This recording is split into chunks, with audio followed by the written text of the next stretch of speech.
Metamorphosis. One morning, when Gregor Samsa woke from troubled dreams, he found himself transformed in his bed into a horrible bug. He lay on his armor-like back, and if he lifted his head a little he could see his brown belly, slightly domed and divided by arches into stiff sections. The bedding was hardly able to cover it and seemed ready to slide off any moment. His many legs, pitifully thin compared with the size of the rest of him, waved about helplessly as he looked. "What's happened to me?" he thought. It wasn't a dream.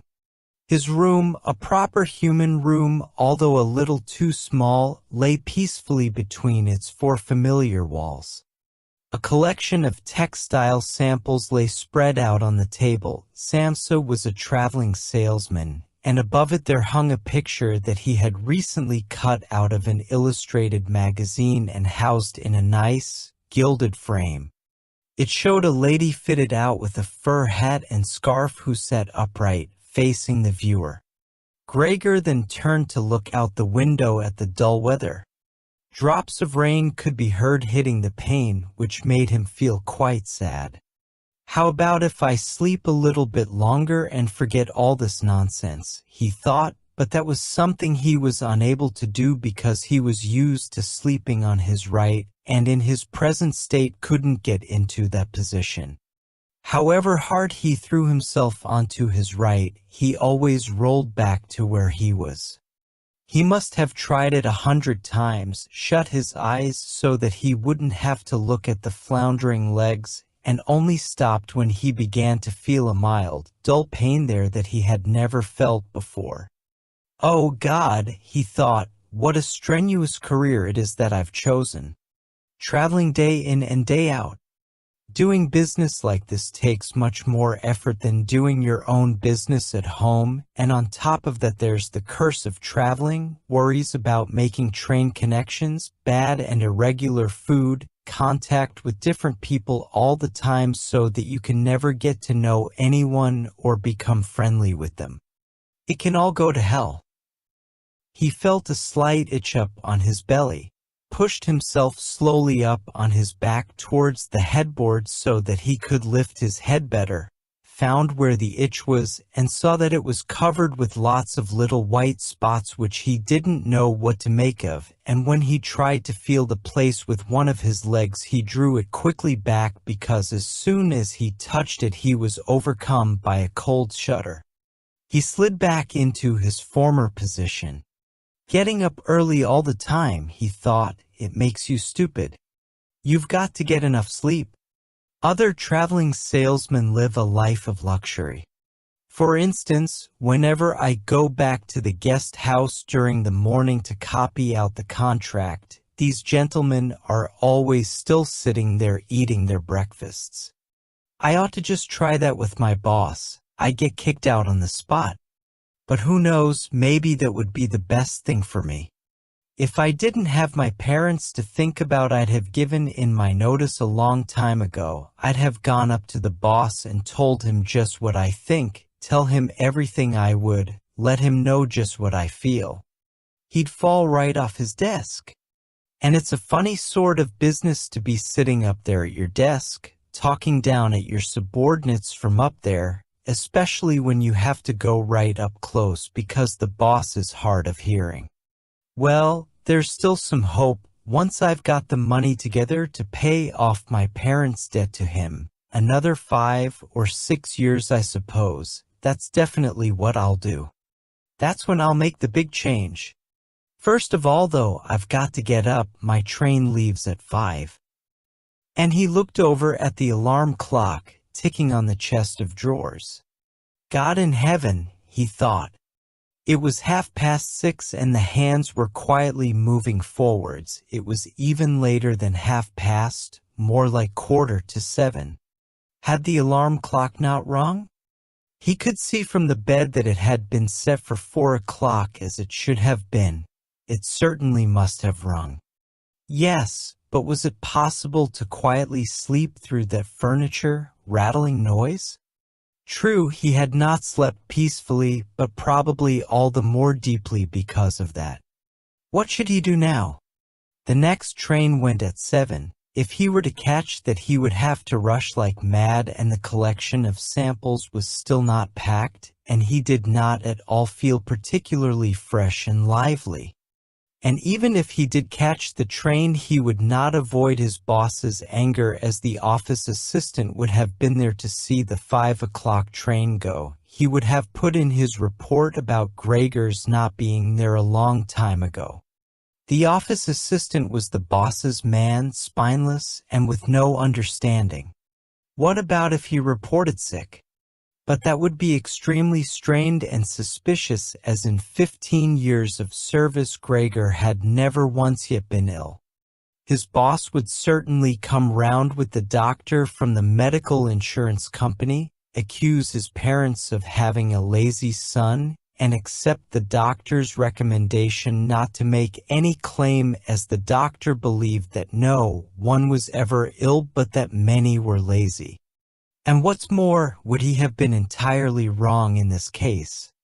Gregor did in fact, apart from excessive sleepiness after sleeping for so long, feel completely well, and even felt much hungrier than usual. He was still hurriedly thinking all this through, unable to decide to get out of the bed, when the clock struck 7:15. There was a cautious knock at the door near his head. "Gregor," somebody called. It was his mother. "It's 7:15. Didn't you want to go somewhere?" That gentle voice.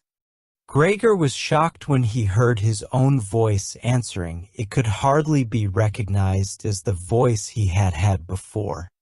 As if from deep inside him, there was a painful and uncontrollable squeaking mixed in with it. The words could be made out at first, but then there was a sort of echo which made them unclear, leaving the hearer unsure whether he had heard properly or not. Gregor had wanted to give a full answer and explain everything, but in the circumstances contented himself with saying, "Yes, mother, yes, thank you, I'm getting up now."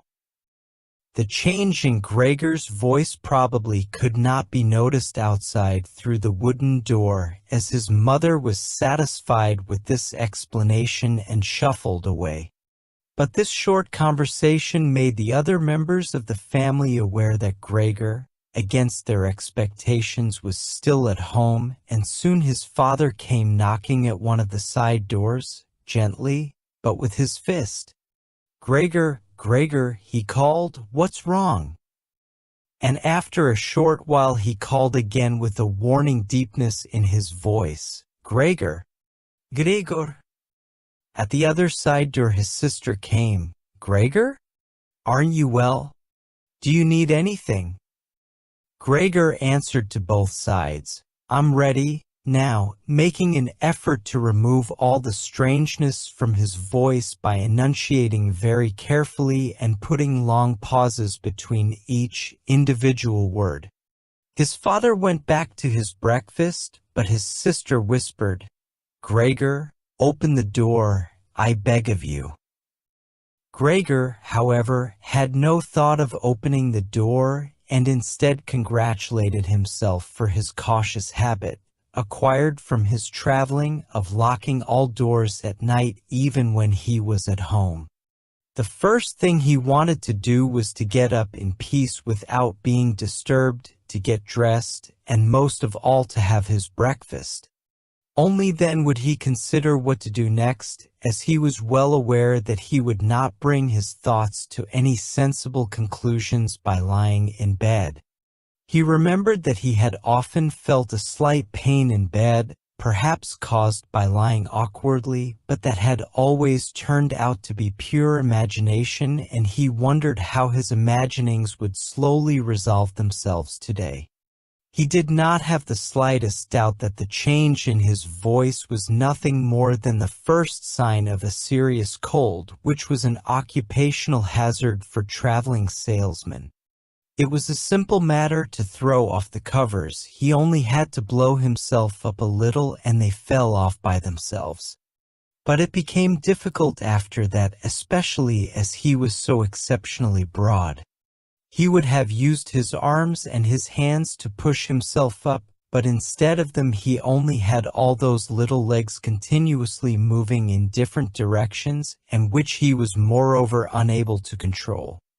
If he wanted to bend one of them, then that was the first one that would stretch itself out, and if he finally managed to do what he wanted with that leg, all the others seemed to be set free and would move about painfully.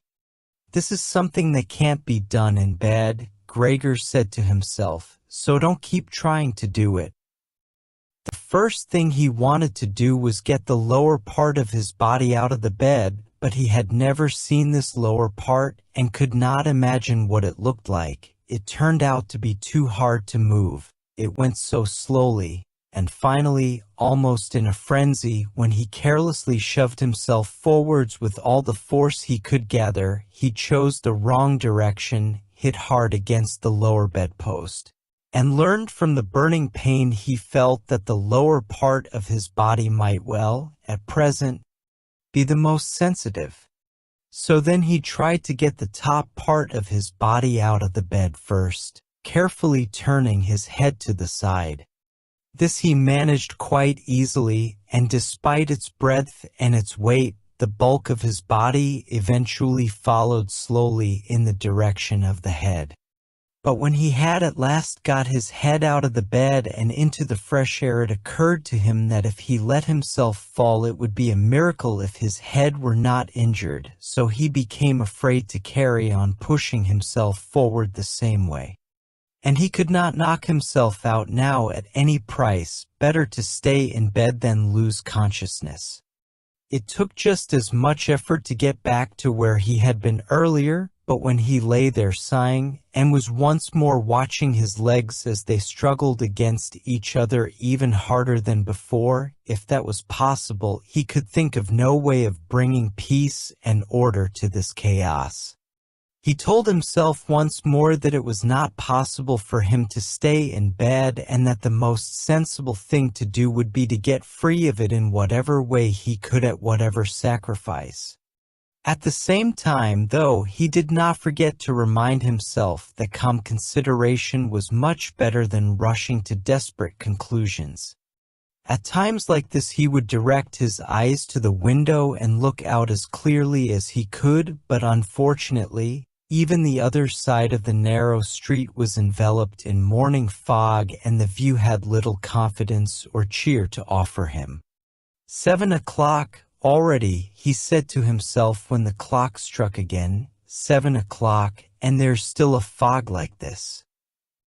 And he lay there quietly a while longer, breathing lightly as if he perhaps expected the total stillness to bring things back to their real and natural state. But then he said to himself, before it strikes 7:15, I'll definitely have to have got properly out of bed. And by then somebody will have come round from work to ask what's happened to me, as well as they open up at work before 7 o'clock. And so he set himself to the task of swinging the entire length of his body out of the bed all at the same time. If he succeeded in falling out of bed in this way and kept his head raised as he did so, he could probably avoid injuring it. His back seemed to be quite hard, and probably nothing would happen to it falling onto the carpet. His main concern was for the loud noise he was bound to make, and which even through all the doors would probably raise concern if not alarm. But it was something that had to be risked. When Gregor was already sticking halfway out of the bed, the new method was more of a game than an effort. All he had to do was rock back and forth. It occurred to him how simple everything would be if somebody came to help him. 2 strong people, he had his father and the maid in mind, would have been more than enough. They would only have to push their arms under the dome of his back, peel him away from the bed, bend down with the load, and then be patient and careful as he swung over onto the floor, where, hopefully, the little legs would find a use. Should he really call for help, though, even apart from the fact that all the doors were locked? Despite all the difficulty he was in, he could not suppress a smile at this thought. After a while he had already moved so far across that it would have been hard for him to keep his balance if he rocked too hard. The time was now 7:10 and he would have to make a final decision very soon. Then there was a ring at the door of the flat. "That'll be someone from work," he said to himself, and froze very still, although his little legs only became all the more lively as they danced around. For a moment everything remained quiet. "They're not opening the door," Gregor said to himself, caught in some nonsensical hope. But then, of course, the maid's firm steps went to the door as ever and opened it. Gregor only needed to hear the visitor's first words of greeting and he knew who it was, the chief clerk himself. Why did Gregor have to be the only one condemned to work for a company where they immediately became highly suspicious at the slightest shortcoming? Were all employees, every one of them, bad people? Was there not one of them who was faithful and devoted, who would go so mad with pangs of conscience that he couldn't get out of bed if he didn't spend at least a couple of hours in the morning on company business? Was it really not enough to let one of the trainees make inquiries, assuming inquiries were even necessary? Did the chief clerk have to come himself, and did they have to show the whole innocent family that this was so suspicious that only the chief clerk could be trusted to have the wisdom to investigate it? And more because these thoughts had made him upset than through any proper decision, he swung himself with all his force out of the bed. There was a loud thump, but it wasn't really a loud noise. His fall was softened a little by the carpet, and Gregor's back was also more elastic than he had thought, which made the sound muffled and not too noticeable. He had not held his head carefully enough, though, and hit it as he fell. Annoyed and in pain, he turned it and rubbed it against the carpet. "Something's fallen down in there," said the chief clerk in the room on the left. Gregor tried to imagine whether something of the sort that had happened to him today could ever happen to the chief clerk too. You had to concede that it was possible. But as if in gruff reply to this question, the chief clerk's firm footsteps in his highly polished boots could now be heard in the adjoining room. From the room on his right, Gregor's sister whispered to him to let him know. "Gregor, the chief clerk is here." "Yes, I know," said Gregor to himself, but without daring to raise his voice loud enough for his sister to hear him. "Gregor," said his father now from the room to his left, "the chief clerk has come round and wants to know why you didn't leave on the early train. We don't know what to say to him. And anyway, he wants to speak to you personally. So please open up this door. I'm sure he'll be good enough to forgive the untidiness of your room." Then the chief clerk called, "Good morning, Mr. Sansa." "He isn't well," said his mother to the chief clerk, while his father continued to speak through the door. "He isn't well, please believe me. Why else would Gregor have missed a train? The lad only ever thinks about the business. It nearly makes me cross the way he never goes out in the evenings. He's been in town for a week now but stayed home every evening. He sits with us in the kitchen and just reads the paper or studies train timetables. His idea of relaxation is working with his saw. He's made a little frame, for instance. It only took him 2 or 3 evenings. You'll be amazed how nice it is. It's hanging up in his room. You'll see it as soon as Gregor opens the door. Anyway, I'm glad you're here. We wouldn't have been able to get Gregor to open the door by ourselves. He's so stubborn, and I'm sure he isn't well. He said this morning that he is, but he isn't." "I'll be there in a moment," said Gregor slowly and thoughtfully, but without moving so that he would not miss any word of the conversation.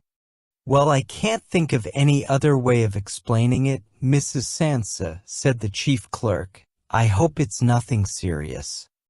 But on the other hand, I must say that if we people in commerce ever become slightly unwell, then, fortunately or unfortunately as you like, we simply have to overcome it because of business considerations. Can the chief clerk come in to see you now then? Asked his father impatiently, knocking at the door again. No, said Gregor. In the room on his right there followed a painful silence. In the room on his left his sister began to cry. So why did his sister not go and join the others? She had probably only just got up and had not even begun to get dressed. And why was she crying? Was it because he had not got up and had not let the chief clerk in because he was in danger of losing his job, and if that happened his boss would once more pursue their parents with the same demands as before? There was no need to worry about things like that yet. Gregor was still there and had not the slightest intention of abandoning his family. For the time being he just lay there on the carpet, and no one who knew the condition he was in would seriously have expected him to let the chief clerk in. It was only a minor discourtesy, and a suitable excuse could easily be found for it later on. It was not something for which Gregor could be sacked on the spot. And it seemed to Gregor much more sensible to leave him now in peace instead of disturbing him with talking at him and crying. But the others didn't know what was happening. They were worried that would excuse their behavior. The chief clerk now raised his voice. Mr. Sansa, he called to him, what is wrong? You barricade yourself in your room. Give us no more than yes or no for an answer. You are causing serious and unnecessary concern to your parents, and you fail. And I mention this just by the way, you fail to carry out your business duties in a way that is quite unheard of. I'm speaking here on behalf of your parents and of your employer, and really must request a clear and immediate explanation. I am astonished, quite astonished. I thought I knew you as a calm and sensible person, and now you suddenly seem to be showing off with peculiar whims. This morning your employer did suggest a possible reason for your failure to appear. It's true, it had to do with the money that was recently entrusted to you, but I came near to giving him my word of honor that that could not be the right explanation. But now that I see your incomprehensible stubbornness, I no longer feel any wish whatsoever to intervene on your behalf. And nor is your position all that secure. I had originally intended to say all this to you in private, but since you caused me to waste my time here for no good reason, I don't see why your parents should not also learn of it. Your turnover has been very unsatisfactory of late. I grant you that it's not the time of year to do especially good business, we recognize that, but there simply is no time of year to do no business at all, Mr. Sansa, we cannot allow there to be. But sir, called Gregor, beside himself and forgetting all else in the excitement, I'll open up immediately, just a moment. I'm slightly unwell, an attack of dizziness, I haven't been able to get up. I'm still in bed now. I'm quite fresh again now, though. I'm just getting out of bed. Just a moment.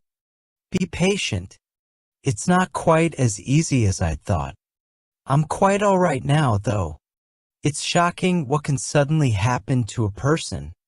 I was quite all right last night. My parents know about it, perhaps better than me. I had a small symptom of it last night already. They must have noticed it. I don't know why I didn't let you know at work. But you always think you can get over an illness without staying at home. Please don't make my parents suffer. There's no basis for any of the accusations you're making. Nobody's ever said a word to me about any of these things. Maybe you haven't read the latest contracts I sent in. I'll set off with the 8 o'clock train as well. These few hours of rest have given me strength. You don't need to wait, sir. I'll be in the office soon after you, and please be so good as to tell that to the boss and recommend me to him. And while Gregor gushed out these words, hardly knowing what he was saying, he made his way over to the chest of drawers. This was easily done, probably because of the practice he had already had in bed, where he now tried to get himself upright. He really did want to open the door, really did want to let them see him and to speak with the chief clerk. The others were being so insistent, and he was curious to learn what they would say when they caught sight of him. If they were shocked, then it would no longer be Gregor's responsibility and he could rest. If, however, they took everything calmly, he would still have no reason to be upset, and if he hurried, he really could be at the station for 8 o'clock. The first few times he tried to climb up on the smooth chest of drawers, he just slid down again, but he finally gave himself one last swing and stood there upright. The lower part of his body was in serious pain, but he no longer gave any attention to it. Now he let himself fall against the back of a nearby chair and held tightly to the edges of it with his little legs. By now he had also calmed down and kept quiet so that he could listen to what the chief clerk was saying. "Did you understand a word of all that?" the chief clerk asked his parents. "Surely he's not trying to make fools of us." "Oh, God!" called his mother, who was already in tears. "He could be seriously ill and we're making him suffer." "Greta? Greta," she then cried. "Mother," his sister called from the other side. They communicated across Gregor's room. "You'll have to go for the doctor straight away. Gregor is ill. Quick, get the doctor." "Did you hear the way Gregor spoke just now?" "That was the voice of an animal," said the chief clerk with a calmness that was in contrast with his mother's screams. "Anna? Anna!" his father called into the kitchen through the entrance hall, clapping his hands. "Get a locksmith here, now." And the two girls, their skirts swishing, immediately ran out through the hall, wrenching open the front door of the flat as they went. How had his sister managed to get dressed so quickly? There was no sound of the door banging shut again. They must have left it open. People often do in homes where something awful has happened. Gregor, in contrast, had become much calmer. So they couldn't understand his words any more, although they seemed clear enough to him, clearer than before. Perhaps his ears had become used to the sound. They had realized, though, that there was something wrong with him and were ready to help. The first response to his situation had been confident and wise, and that made him feel better.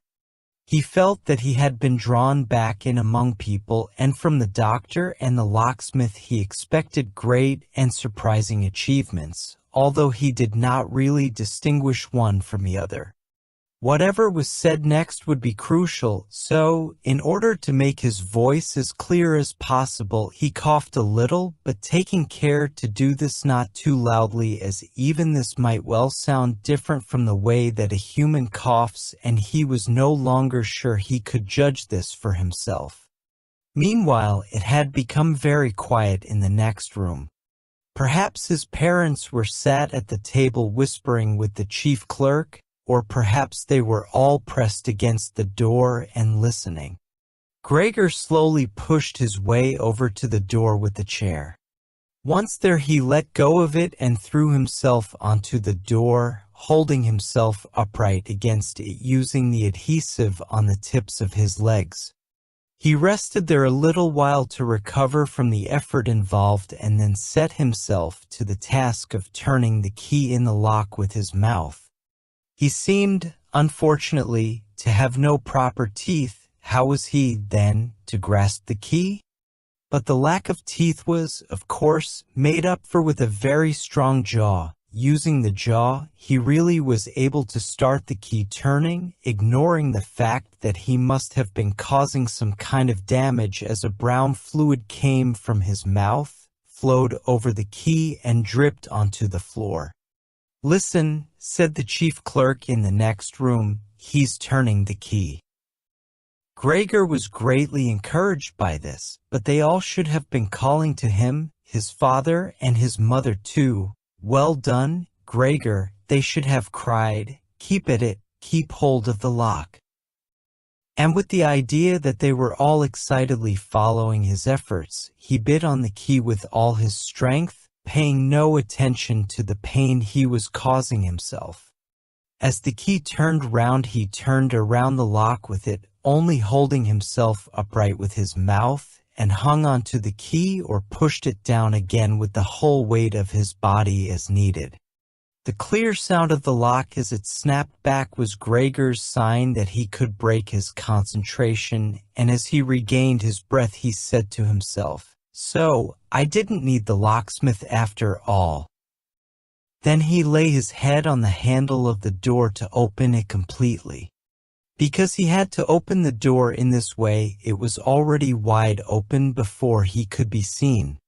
He had first to slowly turn himself around one of the double doors, and he had to do it very carefully if he did not want to fall flat on his back before entering the room. He was still occupied with this difficult movement, unable to pay attention to anything else, when he heard the chief clerk exclaim aloud, "Oh," which sounded like the sighing of the wind. Now he also saw him. He was the nearest to the door, his hand pressed against his open mouth and slowly retreating as if driven by a steady and invisible force. Gregor's mother, her hair still untidy from bed despite the chief clerk's being there, looked at his father. Then she unfolded her arms, took 2 steps forward towards Gregor, and sank down onto the floor into her skirts that spread themselves out around her as her head disappeared down onto her breast. His father looked hostile and clenched his fists as if wanting to knock Gregor back into his room. Then he looked uncertainly round the living room, covered his eyes with his hands and wept so that his powerful chest shook. So Gregor did not go into the room, but leant against the inside of the other door, which was still held bolted in place. In this way only half of his body could be seen, along with his head above it, which he leant over to one side as he peered out at the others. Meanwhile the day had become much lighter. Part of the endless, gray-black building on the other side of the street, which was a hospital, could be seen quite clearly with the austere and regular line of windows piercing its facade. The rain was still falling, now throwing down large, individual droplets which hit the ground one at a time. The washing up from breakfast lay on the table. There was so much of it because, for Gregor's father, breakfast was the most important meal of the day, and he would stretch it out for several hours as he sat reading a number of different newspapers. On the wall exactly opposite there was a photograph of Gregor when he was a lieutenant in the army, his sword in his hand and a smile on his face as he called forth respect for his uniform and bearing. The door to the entrance hall was open, and as the front door of the flat was also open, he could see onto the landing and the stairs where they began their way down below. "Now then," said Gregor, well aware that he was the only one to have kept calm, "I'll get dressed straight away now, pack up my samples and set off. Will you please just let me leave? You can see," he said to the chief clerk, "that I'm not stubborn and I like to do my job. Being a commercial traveler is arduous, but without traveling I couldn't earn my living." "So where are you going? Into the office?" "Yes." "Will you report everything accurately, then? It's quite possible for someone to be temporarily unable to work, but that's just the right time to remember what's been achieved in the past and consider that later on, once the difficulty has been removed, he will certainly work with all the more diligence and concentration. You're well aware that I'm seriously in debt to our employer, as well as having to look after my parents and my sister, so that I'm trapped in a difficult situation, but I will work my way out of it again. Please don't make things any harder for me than they are already, and don't take sides against me at the office. I know that nobody likes the travelers. They think we earn an enormous wage as well as having a soft time of it. That's just prejudice, but they have no particular reason to think better of it. But you, sir, you have a better overview than the rest of the staff. In fact, if I can say this in confidence, a better overview than the boss himself. It's very easy for a businessman like him to make mistakes about his employees and judge them more harshly than he should. And you're also well aware that we travelers spend almost the whole year away from the office, so that we can very easily fall victim to gossip and chance and groundless complaints, and it's almost impossible to defend yourself from that sort of thing. We don't usually even hear about them, or if at all it's when we arrive back home exhausted from a trip. And that's when we feel the harmful effects of what's been going on without even knowing what caused them. Please, don't go away. At least first say something to show that you grant that I'm at least partly right. But the chief clerk had turned away as soon as Gregor had started to speak and, with protruding lips, only stared back at him over his trembling shoulders as he left. He did not keep still for a moment while Gregor was speaking, but moved steadily towards the door without taking his eyes off him. He moved very gradually, as if there had been some secret prohibition on leaving the room. It was only when he had reached the entrance hall that he made a sudden movement, drew his foot from the living room, and rushed forward in a panic. In the hall, he stretched his right hand far out towards the stairs as if out there were some supernatural force waiting to save him. Gregor realized that it was out of the question to let the chief clerk go away in this mood if his position in the firm was not to be put into extreme danger. That was something his parents did not understand very well. Over the years, they had become convinced that this job would provide for Gregor for his entire life, and besides, they had so much to worry about at present that they had lost sight of any thought for the future. Gregor, though, did think about the future. The chief clerk had to be held back, calmed down, convinced, and finally won over. The future of Gregor and his family depended on it. If only his sister were here. She was clever. She was already in tears while Gregor was still lying peacefully on his back.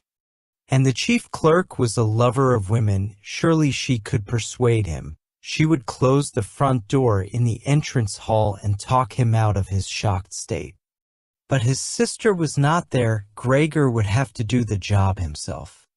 And without considering that he still was not familiar with how well he could move about in his present state, or that his speech still might not, or probably would not, be understood, he let go of the door, pushed himself through the opening, tried to reach the chief clerk on the landing who, ridiculously, was holding onto the banister with both hands, but Gregor fell immediately over and, with a little scream as he sought something to hold onto, landed on his numerous little legs.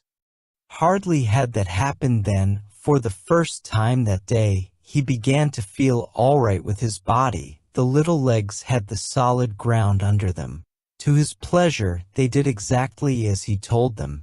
They were even making the effort to carry him where he wanted to go, and he was soon believing that all his sorrows would soon be finally at an end. He held back the urge to move but swayed from side to side as he crouched there on the floor. His mother was not far away in front of him and seemed, at first, quite engrossed in herself. But then she suddenly jumped up with her arms outstretched and her fingers spread, shouting, "Help, for pity's sake, help." The way she held her head suggested she wanted to see Gregor better, but the unthinking way she was hurrying backwards showed that she did not. She had forgotten that the table was behind her with all the breakfast things on it. When she reached the table, she sat quickly down on it without knowing what she was doing. without even seeming to notice that the coffee pot had been knocked over and a gush of coffee was pouring down onto the carpet. "Mother, mother," said Gregor gently, looking up at her. He had completely forgotten the chief clerk for the moment, but could not help himself snapping in the air with his jaws at the sight of the flow of coffee. That set his mother screaming anew. She fled from the table and into the arms of his father as he rushed towards her. Gregor, though, had no time to spare for his parents now. The chief clerk had already reached the stairs. With his chin on the banister, he looked back for the last time. Gregor made a run for him. He wanted to be sure of reaching him. The chief clerk must have expected something, as he leapt down several steps at once and disappeared, his shouts resounding all around the staircase. The flight of the chief clerk seemed, unfortunately, to put Gregor's father into a panic as well. Until then he had been relatively self-controlled, but now, instead of running after the chief clerk himself, or at least not impeding Gregor as he ran after him, Gregor's father seized the chief clerk's stick in his right hand. The chief clerk had left it behind on a chair, along with his hat and overcoat, picked up a large newspaper from the table with his left, and used them to drive Gregor back into his room, stamping his foot at him as he went. Gregor's appeals to his father were of no help. His appeals were simply not understood. However much he humbly turned his head, his father merely stamped his foot all the harder. Across the room, despite the chilly weather, Gregor's mother had pulled open a window, leant far out of it, and pressed her hands to her face. A strong draft of air flew in from the street towards the stairs. The curtains flew up, the newspapers on the table fluttered, and some of them were blown onto the floor. Nothing would stop Gregor's father as he drove him back, making hissing noises at him like a wild man. Gregor had never had any practice in moving backwards and was only able to go very slowly. If Gregor had only been allowed to turn round, he would have been back in his room straight away, but he was afraid that if he took the time to do that, his father would become impatient, and there was the threat of a lethal blow to his back or head from the stick in his father's hand any moment.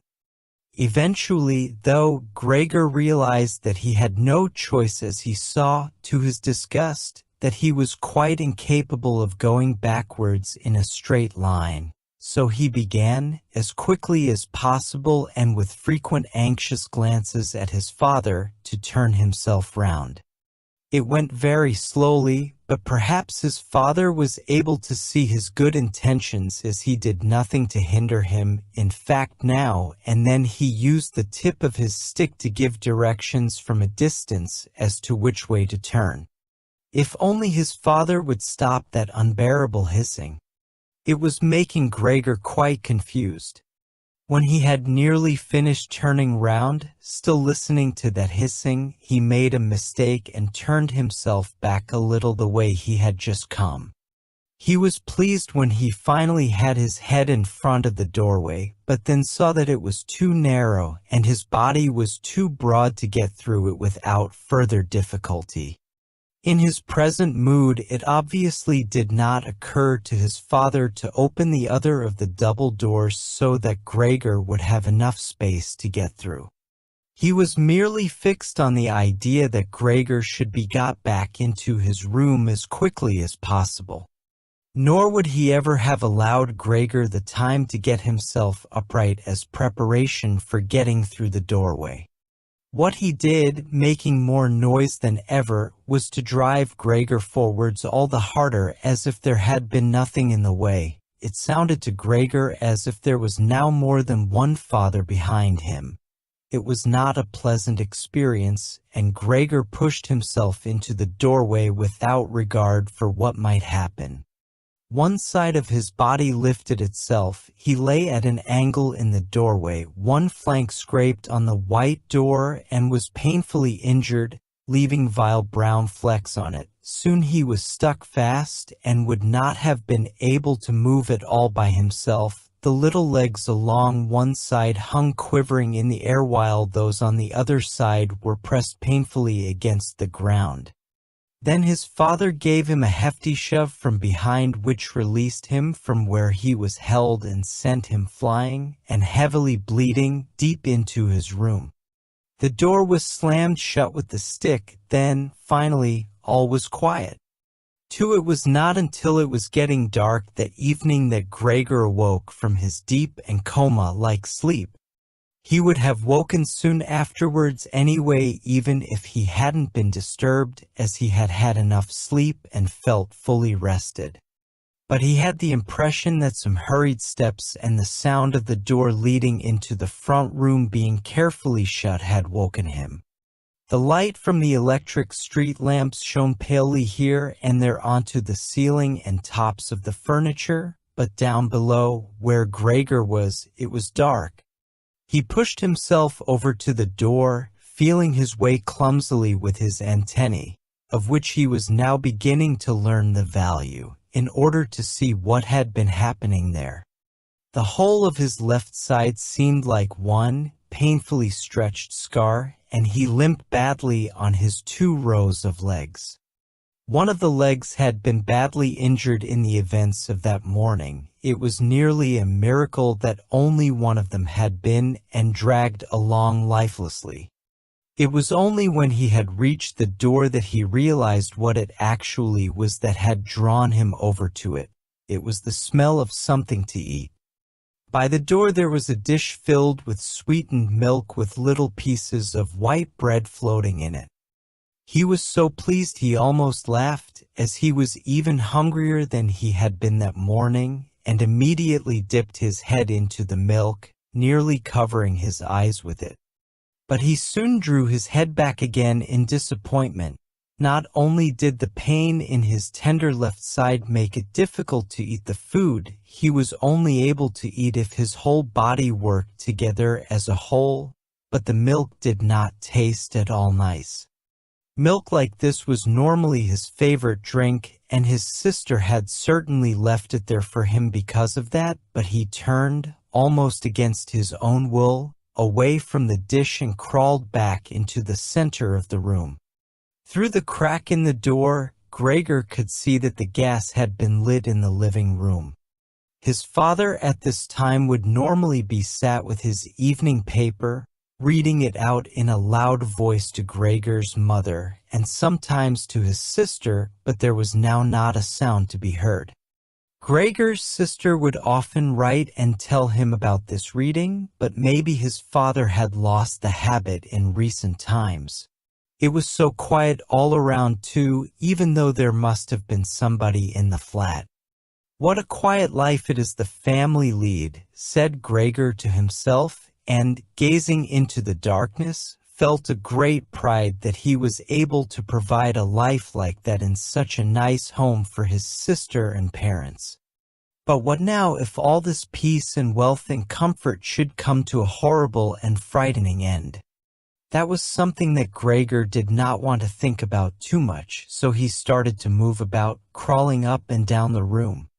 Once during that long evening, the door on one side of the room was opened very slightly and hurriedly closed again. Later on, the door on the other side did the same.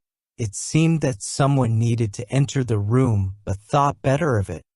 Gregor went and waited immediately by the door, resolved either to bring the frightened visitor into the room in some way or at least to find out who it was. But the door was opened no more that night, and Gregor waited in vain. The previous morning, while the doors were locked, everyone had wanted to get in there to him, but now that he had opened up one of the doors and the other had clearly been unlocked some time during the day, no one came, and the keys were in the other sides. It was not until late at night that the light in the living room was put out, and now it was easy to see that parents and sister had stayed awake all that time, as they all could be distinctly heard as they went away together on tiptoe. It was clear that no one would come into Gregor's room anymore until morning. That gave him plenty of time to think undisturbed about how he would have to rearrange his life.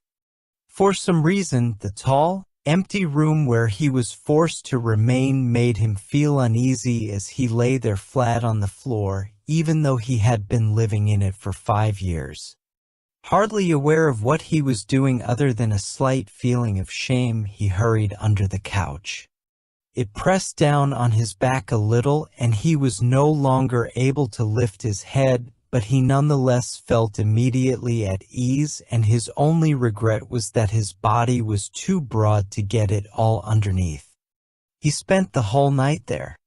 Some of the time he passed in a light sleep, although he frequently woke from it in alarm because of his hunger, and some of the time was spent in worries and vague hopes which, however, always led to the same conclusion. For the time being he must remain calm, he must show patience and the greatest consideration so that his family could bear the unpleasantness that he, in his present condition, was forced to impose on them.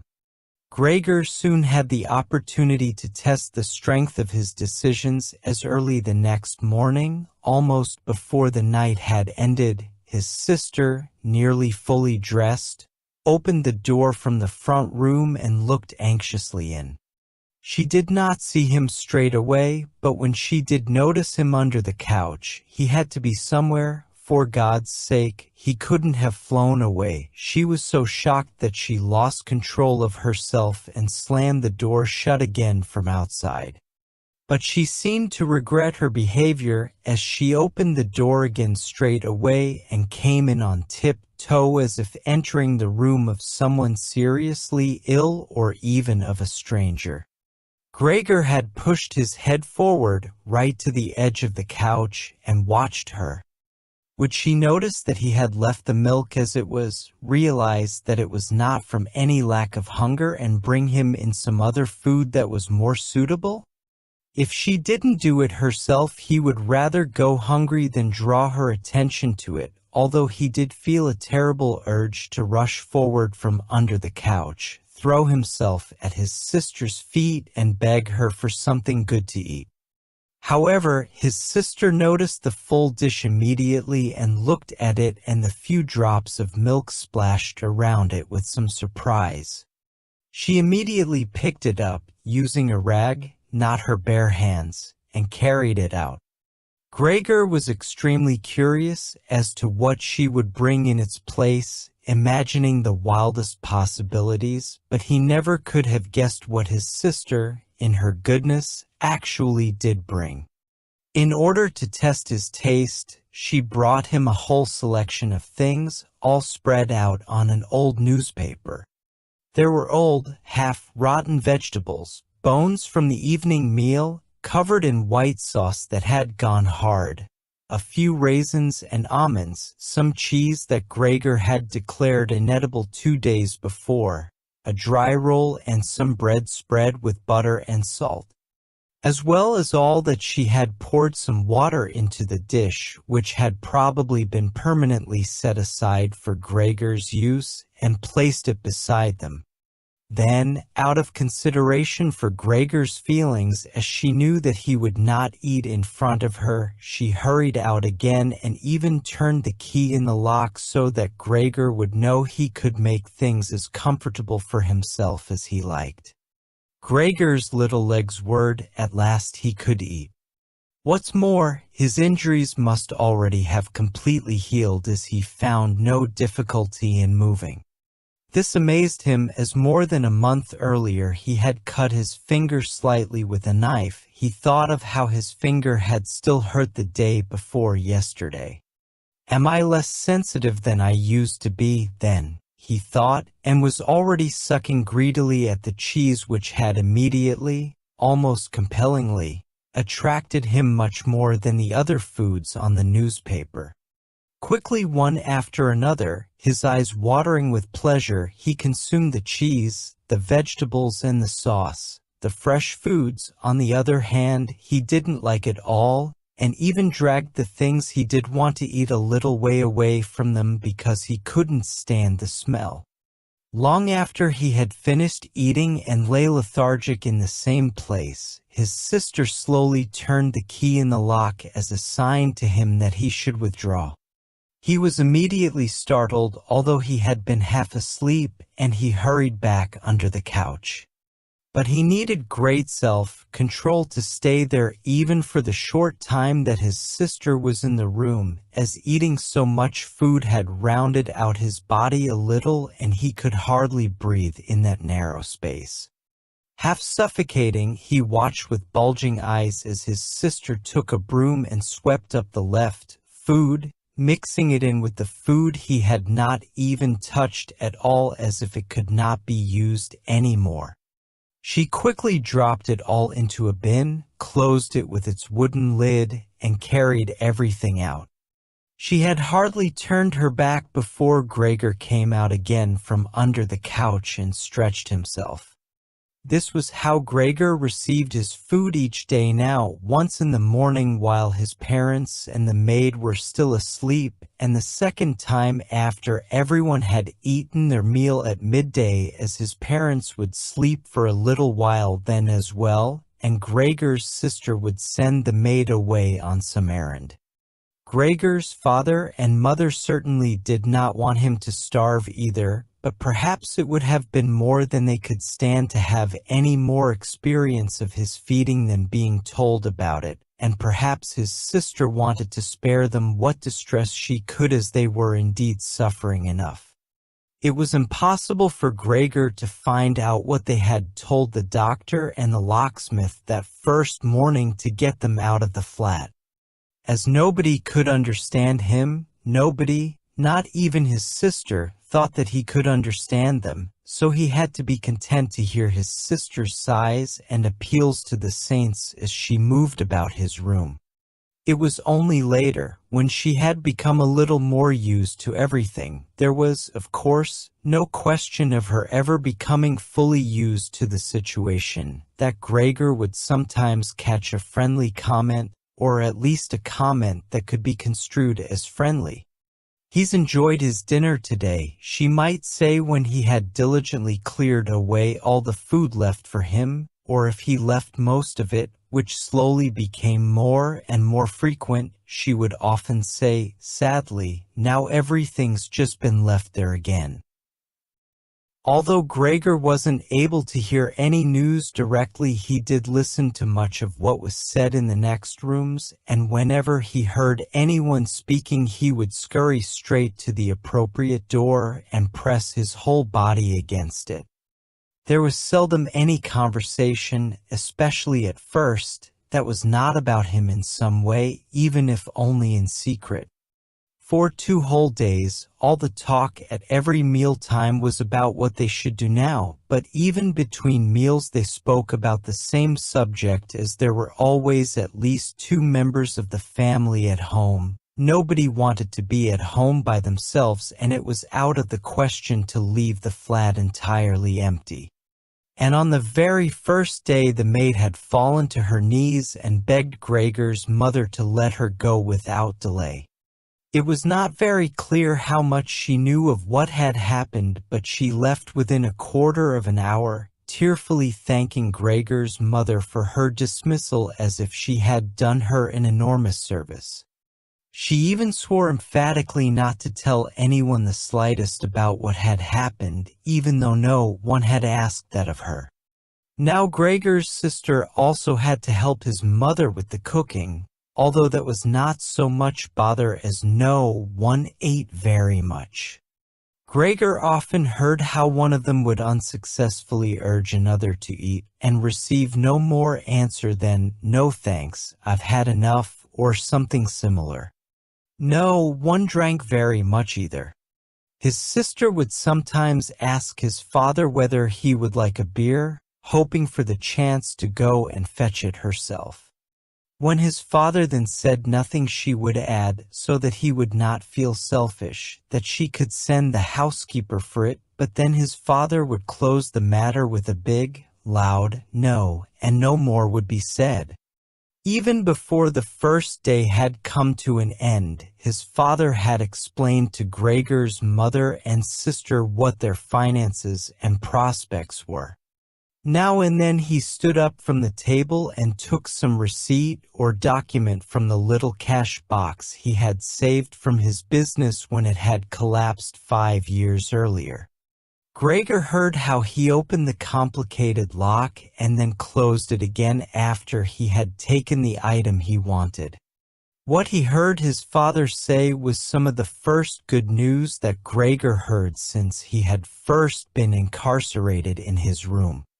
He had thought that nothing at all remained from his father's business, at least he had never told him anything different, and Gregor had never asked him about it anyway.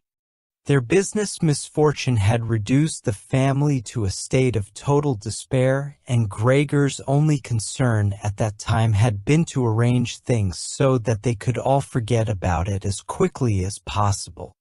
So then he started working especially hard, with a fiery vigor that raised him from a junior salesman to a traveling representative almost overnight, bringing with it the chance to earn money in quite different ways. Gregor converted his success at work straight into cash that he could lay on the table at home for the benefit of his astonished and delighted family. They had been good times and they had never come again, at least not with the same splendor, even though Gregor had later earned so much that he was in a position to bear the costs of the whole family, and did bear them. They had even got used to it, both Gregor and the family. They took the money with gratitude and he was glad to provide it, although there was no longer much warm affection given in return. Gregor only remained close to his sister now. Unlike him, she was very fond of music and a gifted and expressive violinist. It was his secret plan to send her to the conservatory next year, even though it would cause great expense that would have to be made up for in some other way. During Gregor's short periods in town, conversation with his sister would often turn to the conservatory, but it was only ever mentioned as a lovely dream that could never be realized.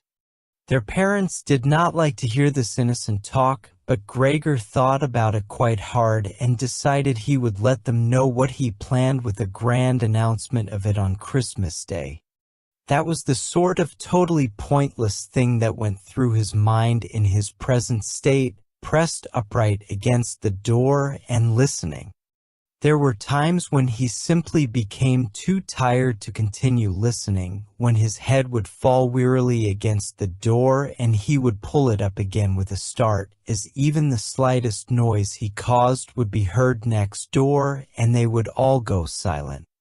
"What's that he's doing now?" his father would say after a while, clearly having gone over to the door, and only then would the interrupted conversation slowly be taken up again. When explaining things, his father repeated himself several times, partly because it was a long time since he had been occupied with these matters himself, and partly because Gregor's mother did not understand everything first time. From these repeated explanations, Gregor learned, to his pleasure, that despite all their misfortunes there was still some money available from the old days. It was not a lot, but it had not been touched in the meantime, and some interest had accumulated. Besides that, they had not been using up all the money that Gregor had been bringing home every month, keeping only a little for himself, so that too, had been accumulating. Behind the door, Gregor nodded with enthusiasm in his pleasure at this unexpected thrift and caution. He could actually have used this surplus money to reduce his father's debt to his boss, and the day when he could have freed himself from that job would have come much closer, but now it was certainly better the way his father had done things. This money, however, was certainly not enough to enable the family to live off the interest.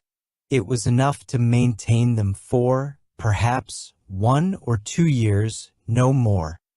That's to say, it was money that should not really be touched but set aside for emergencies. Money to live on had to be earned. His father was healthy but old and lacking in self-confidence. During the 5 years that he had not been working, the first holiday in a life that had been full of strain and no success, he had put on a lot of weight and become very slow and clumsy. Would Gregor's elderly mother now have to go and earn money? She suffered from asthma and it was a strain for her just to move about the home. Every other day would be spent struggling for breath on the sofa by the open window. Would his sister have to go and earn money? She was still a child of 17. Her life up till then had been very enviable, consisting of wearing nice clothes, sleeping late, helping out in the business, joining in with a few modest pleasures, and most of all playing the violin. Whenever they began to talk of the need to earn money, Gregor would always first let go of the door and then throw himself onto the cool, leather sofa next to it, as he became quite hot with shame and regret. He would often lie there the whole night through, not sleeping a wink but scratching at the leather for hours on end. Or he might go to all the effort of pushing a chair to the window, climbing up onto the sill and, propped up in the chair, leaning on the window to stare out of it. He had used to feel a great sense of freedom from doing this, but doing it now was obviously something more remembered than experienced, as what he actually saw in this way was becoming less distinct every day. Even things that were quite near, he had used to curse the ever-present view of the hospital across the street, but now he could not see it at all, and if he had not known that he lived in Charlottenstrasse, which was a quiet street despite being in the middle of the city, he could have thought that he was looking out the window at a barren waste where the gray sky and the gray earth mingled inseparably. His observant sister only needed to notice the chair twice before she would always push it back to its exact position by the window after she had tidied up the room and even left the inner pane of the window open from then on. If Gregor had only been able to speak to his sister and thank her for all that she had to do for him, it would have been easier for him to bear it, but as it was, it caused him pain. His sister, naturally, tried as far as possible to pretend there was nothing difficult about it, and the longer it went on, of course, the better she was able to do so, but as time went by, Gregor was also able to see through it all so much better. It had even become very unpleasant for him, now, whenever she entered the room. No sooner had she come in than she would quickly close the door as a precaution so that no one would have to suffer the view into Gregor's room. Then she would go straight to the window and pull it hurriedly open, almost as if she were suffocating. Even if it was cold, she would stay at the window breathing deeply for a little while. She would alarm Gregor twice a day with this running about and noise-making. He would stay under the couch shivering the whole while, knowing full well that she would certainly have liked to spare him this ordeal, but it was impossible for her to be in the same room with him with the windows closed. One day, about a month after Gregor's transformation, when his sister no longer had any particular reason to be shocked at his appearance, she came into the room a little earlier than usual and found him still staring out the window, motionless, and just where he would be most horrible. In itself, his sister's not coming into the room would have been no surprise for Gregor, as it would have been difficult for her to immediately open the window while he was still there, but not only did she not come in, she went straight back and closed the door behind her. A stranger would have thought he had threatened her and tried to bite her. Gregor went straight to hide himself under the couch, of course, but he had to wait until midday before his sister came back, and she seemed much more uneasy than usual. It made him realize that she still found his appearance unbearable and would continue to do so. She probably even had to overcome the urge to flee when she saw the little bit of him that protruded from under the couch. One day, in order to spare her even this sight, he spent 4 hours carrying the bedsheet over to the couch on his back and arranged it so that he was completely covered and his sister would not be able to see him even if she bent down. If she did not think this sheet was necessary, then all she had to do was take it off again, as it was clear enough that it was no pleasure for Gregor to cut himself off so completely.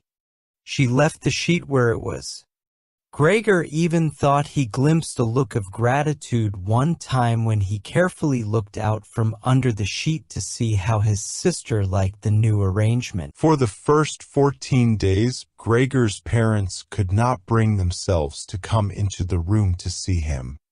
He would often hear them say how they appreciated all the new work his sister was doing, even though, before, they had seen her as a girl who was somewhat useless and frequently been annoyed with her. But now the two of them, father and mother, would often both wait outside the door of Gregor's room while his sister tidied up in there, and as soon as she went out again she would have to tell them exactly how everything looked, what Gregor had eaten, how he had behaved this time, and whether, perhaps, any slight improvement could be seen. His mother also wanted to go in and visit Gregor relatively soon, but his father and sister at first persuaded her against it. Gregor listened very closely to all this and approved fully.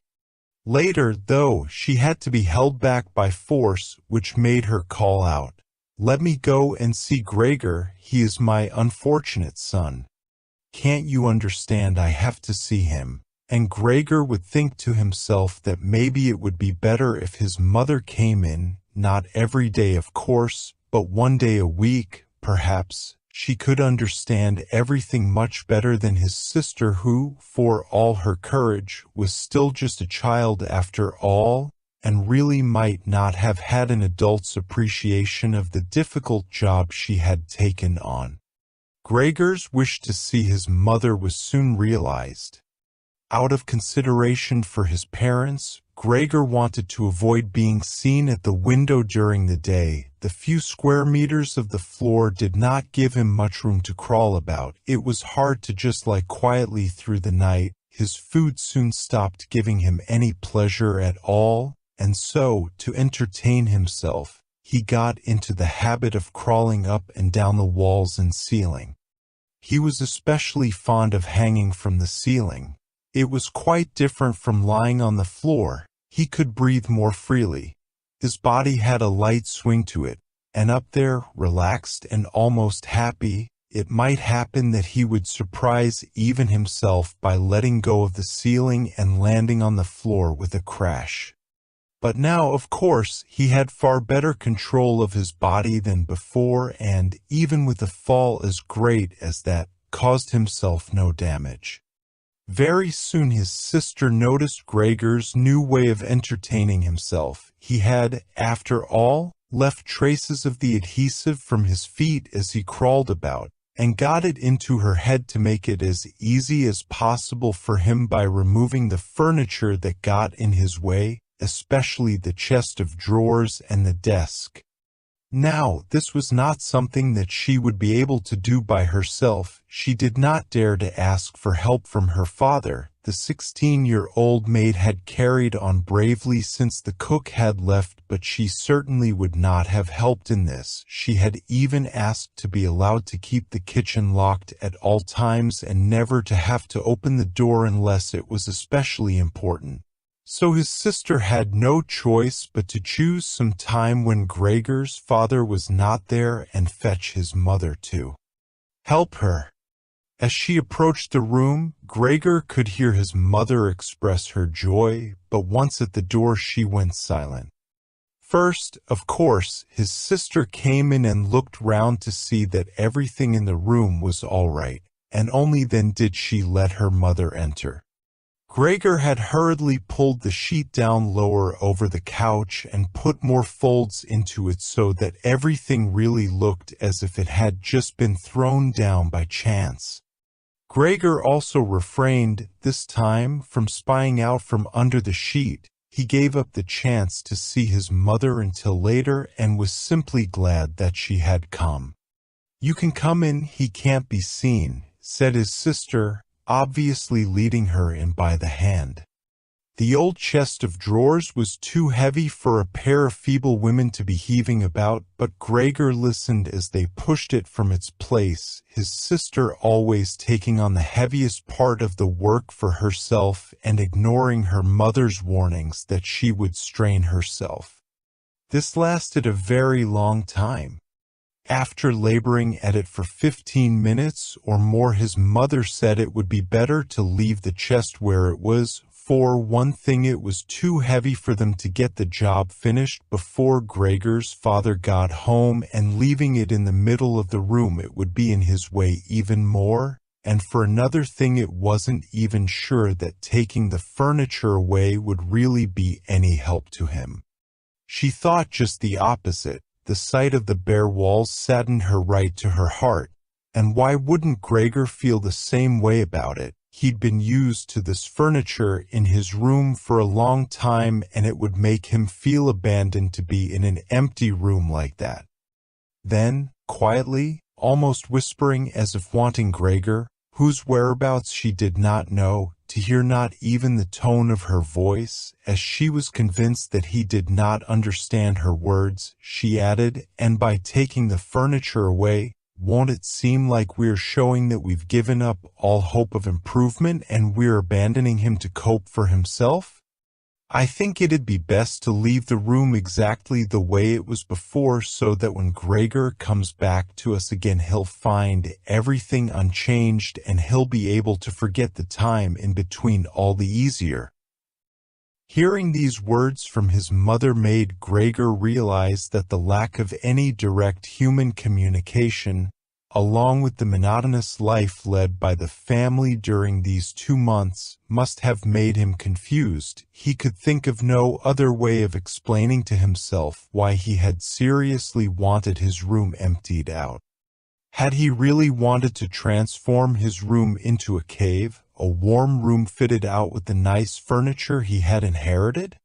That would have let him crawl around unimpeded in any direction, but it would also have let him quickly forget his past when he had still been human. He had come very close to forgetting, and it had only been the voice of his mother, unheard for so long, that had shaken him out of it. Nothing should be removed. Everything had to stay. He could not do without the good influence the furniture had on his condition, and if the furniture made it difficult for him to crawl about mindlessly, that was not a loss but a great advantage. His sister, unfortunately, did not agree. She had become used to the idea, not without reason, that she was Gregor's spokeswoman to his parents about the things that concerned him. This meant that his mother's advice now was sufficient reason for her to insist on removing not only the chest of drawers and the desk, as she had thought at first, but all the furniture apart from the all-important couch. It was more than childish perversity, of course, or the unexpected confidence she had recently acquired that made her insist. She had indeed noticed that Gregor needed a lot of room to crawl about in, whereas the furniture, as far as anyone could see, was of no use to him at all. Girls of that age, though, do become enthusiastic about things and feel they must get their way whenever they can. Perhaps this was what tempted Greta to make Gregor's situation seem even more shocking than it was, so that she could do even more for him. Greta would probably be the only one who would dare enter a room dominated by Gregor crawling about the bare walls by himself. So she refused to let her mother dissuade her. Gregor's mother already looked uneasy in his room. She soon stopped speaking and helped Gregor's sister to get the chest of drawers out with what strength she had. The chest of drawers was something that Gregor could do without if he had to, but the writing desk had to stay. Hardly had the two women pushed the chest of drawers, groaning, out of the room than Gregor poked his head out from under the couch to see what he could do about it. He meant to be as careful and considerate as he could, but, unfortunately, it was his mother who came back first while Greta in the next room had her arms round the chest, pushing and pulling at it from side to side by herself without, of course, moving it an inch. His mother was not used to the sight of Gregor. He might have made her ill, so Gregor hurried backwards to the far end of the couch. In his surprise, though, he was not able to prevent the sheet at its front from moving a little. It was enough to attract his mother's attention. She stood very still, remained there a moment, and then went back out to Greta. Gregor kept trying to assure himself that nothing unusual was happening. It was just a few pieces of furniture being moved after all, but he soon had to admit that the women going backwards and forwards, their little calls to each other, the scraping of the furniture on the floor, all these things made him feel as if he were being assailed from all sides.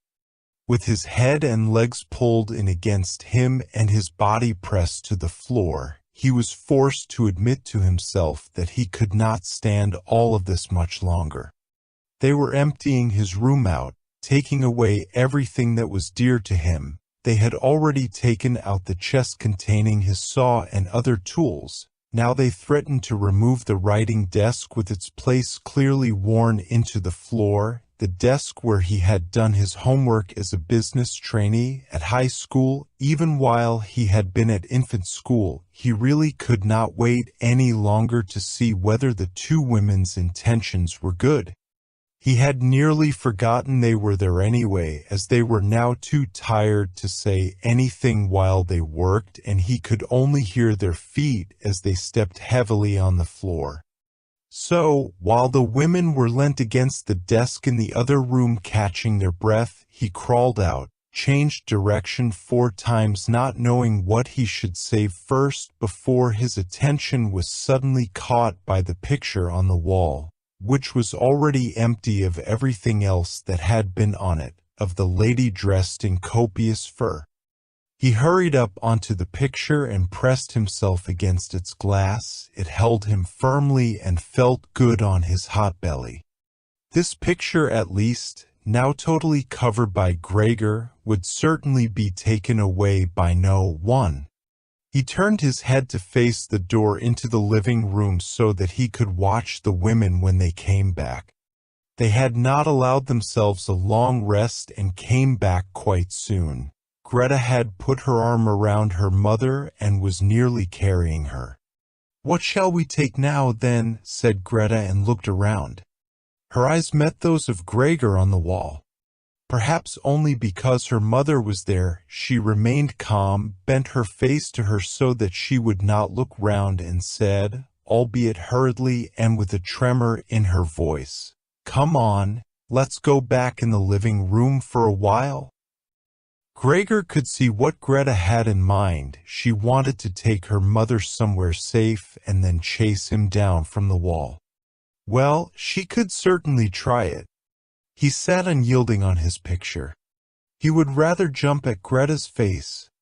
But Greta's words had made her mother quite worried. She stepped to one side, saw the enormous brown patch against the flowers of the wallpaper, and before she even realized it was Gregor that she saw, screamed, "Oh God! Oh God!" Arms outstretched, she fell onto the couch as if she had given up everything and stayed there immobile. "Gregor!" shouted his sister, glowering at him and shaking her fist.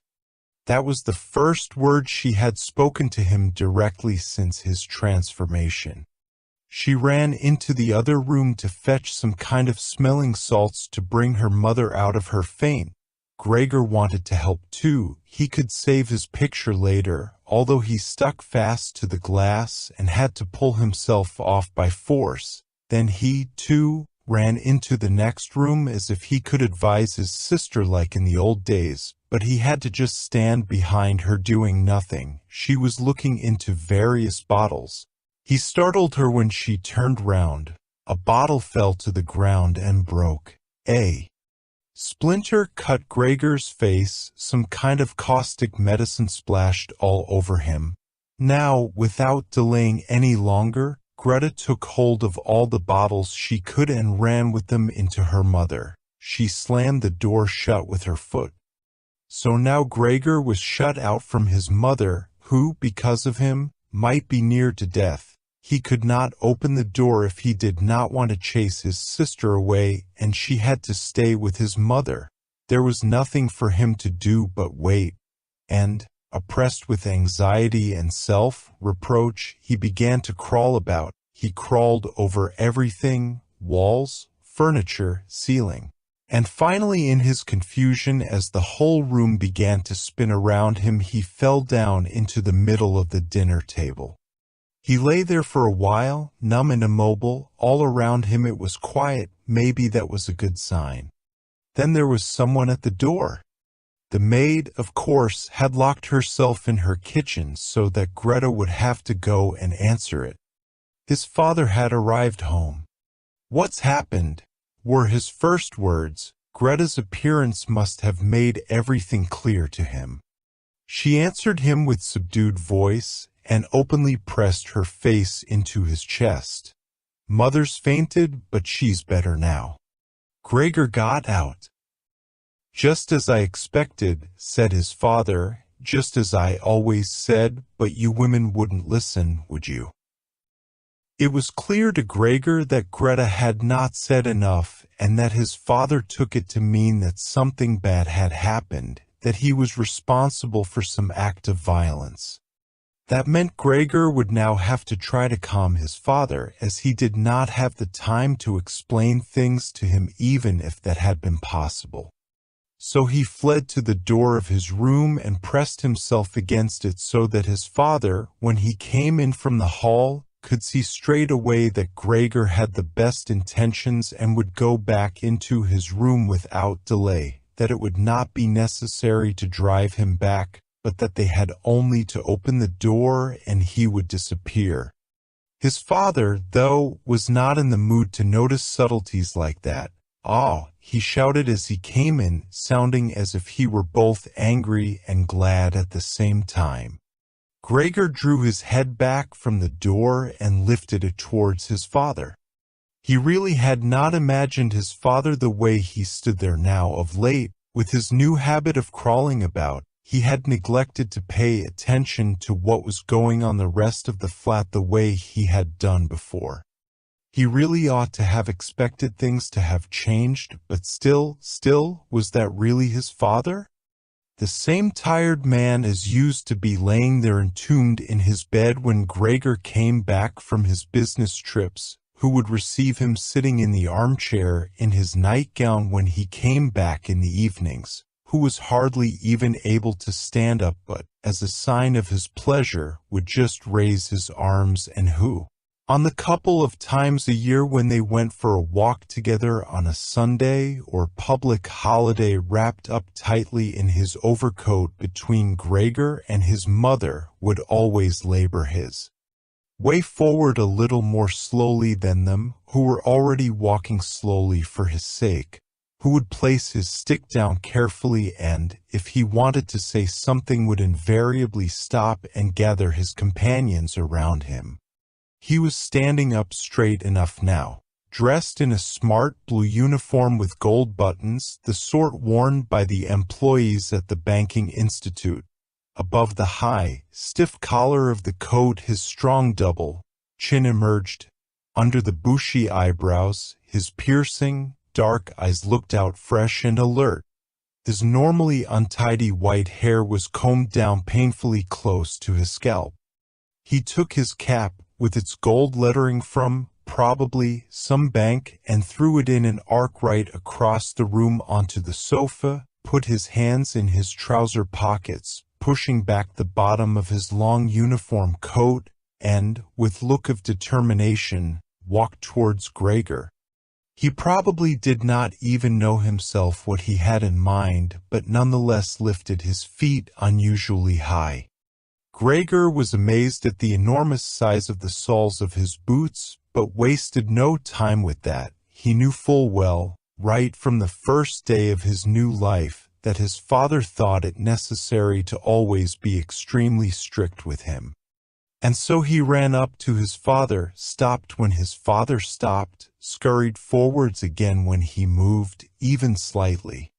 In this way they went round the room several times without anything decisive happening, without even giving the impression of a chase, as everything went so slowly.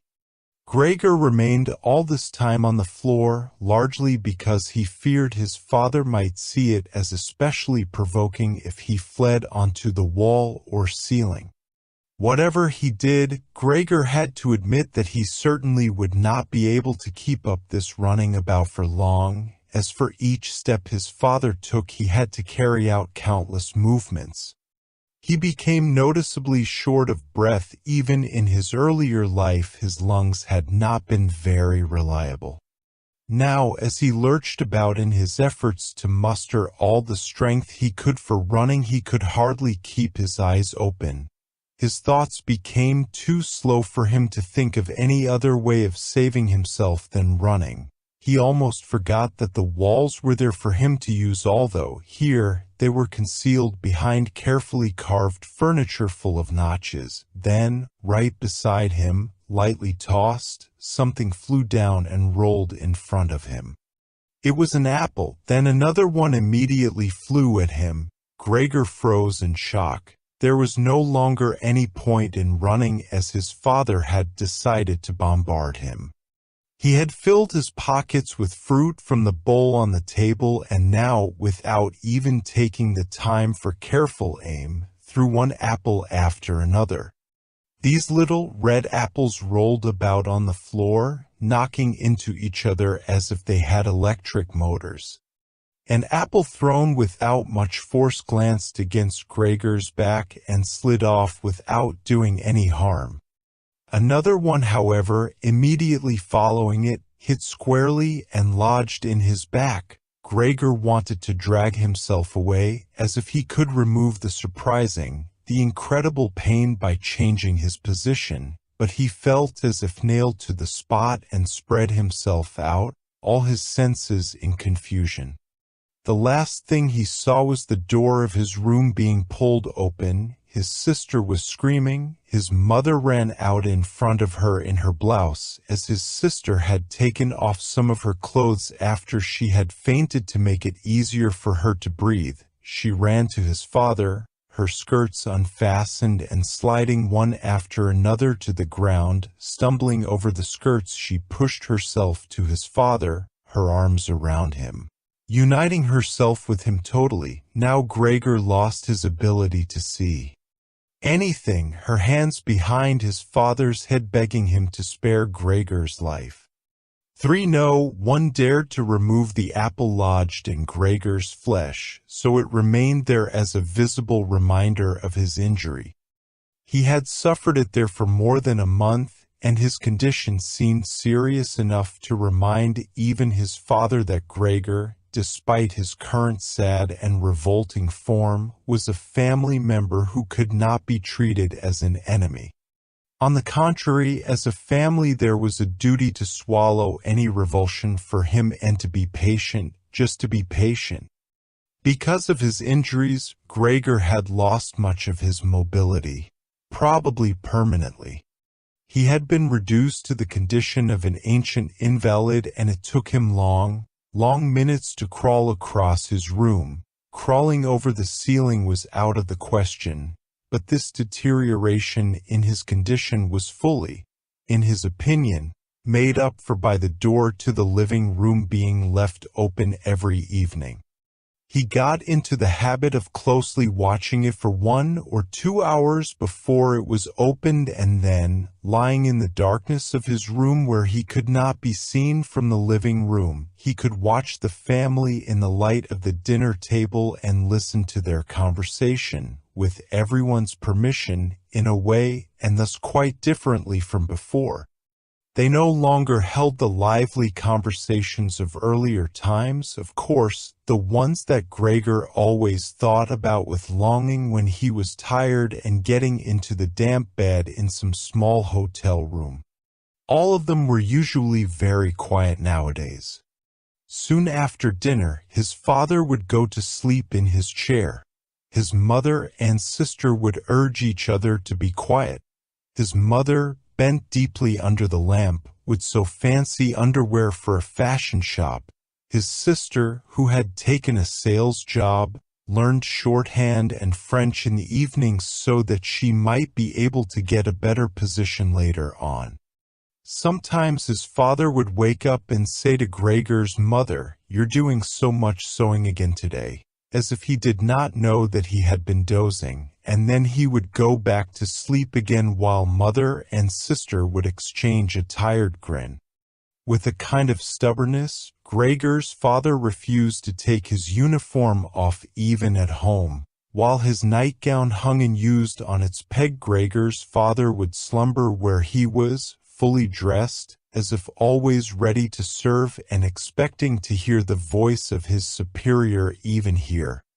The uniform had not been new to start with, but as a result of this it slowly became even shabbier despite the efforts of Gregor's mother and sister to look after it. Gregor would often spend the whole evening looking at all the stains on this coat, with its gold buttons always kept polished and shiny, while the old man in it would sleep, highly uncomfortable but peaceful. As soon as it struck 10, Gregor's mother would speak gently to his father to wake him and try to persuade him to go to bed, as he couldn't sleep properly where he was and he really had to get his sleep if he was to be up at 6 to get to work. But since he had been in work, he had become more obstinate and would always insist on staying longer at the table, even though he regularly fell asleep, and it was then harder than ever to persuade him to exchange the chair for his bed. Then, however much mother and sister would beg him with little reproaches and warnings, he would keep slowly shaking his head for a quarter of an hour with his eyes closed and refusing to get up. Gregor's mother would tug at his sleeve, whisper endearments into his ear. Gregor's sister would leave her work to help her mother, but nothing would have any effect on him. He would just sink deeper into his chair. Only when the two women took him under the arms he would abruptly open his eyes, look at them one after the other, and say, "What a life! This is what peace I get in my old age." And supported by the two women he would lift himself up carefully as if he were carrying the greatest load himself, let the women take him to the door, send them off and carry on by himself while Gregor's mother would throw down her needle and his sister her pen so that they could run after his father and continue being of help to him, who, in this tired and overworked family, would have had time to give more attention to Gregor than was absolutely necessary. The household budget became even smaller, so now the maid was dismissed. An enormous, thick-boned cleaning woman with white hair that flapped around her head came every morning and evening to do the heaviest work. Everything else was looked after by Gregor's mother on top of the large amount of sewing work she did. Gregor even learned, listening to the evening conversation about what price they had hoped for, that several items of jewelry belonging to the family had been sold, even though both mother and sister had been very fond of wearing them at functions and celebrations. But the loudest complaint was that although the flat was much too big for their present circumstances, they could not move out of it. There was no imaginable way of transferring Gregor to the new address. He could see quite well, though, that there were more reasons than consideration for him that made it difficult for them to move. It would have been quite easy to transport him in any suitable crate with a few air holes in it. The main thing holding the family back from their decision to move was much more to do with their total despair. and the thought that they had been struck with a misfortune unlike anything experienced by anyone else they knew or were related to.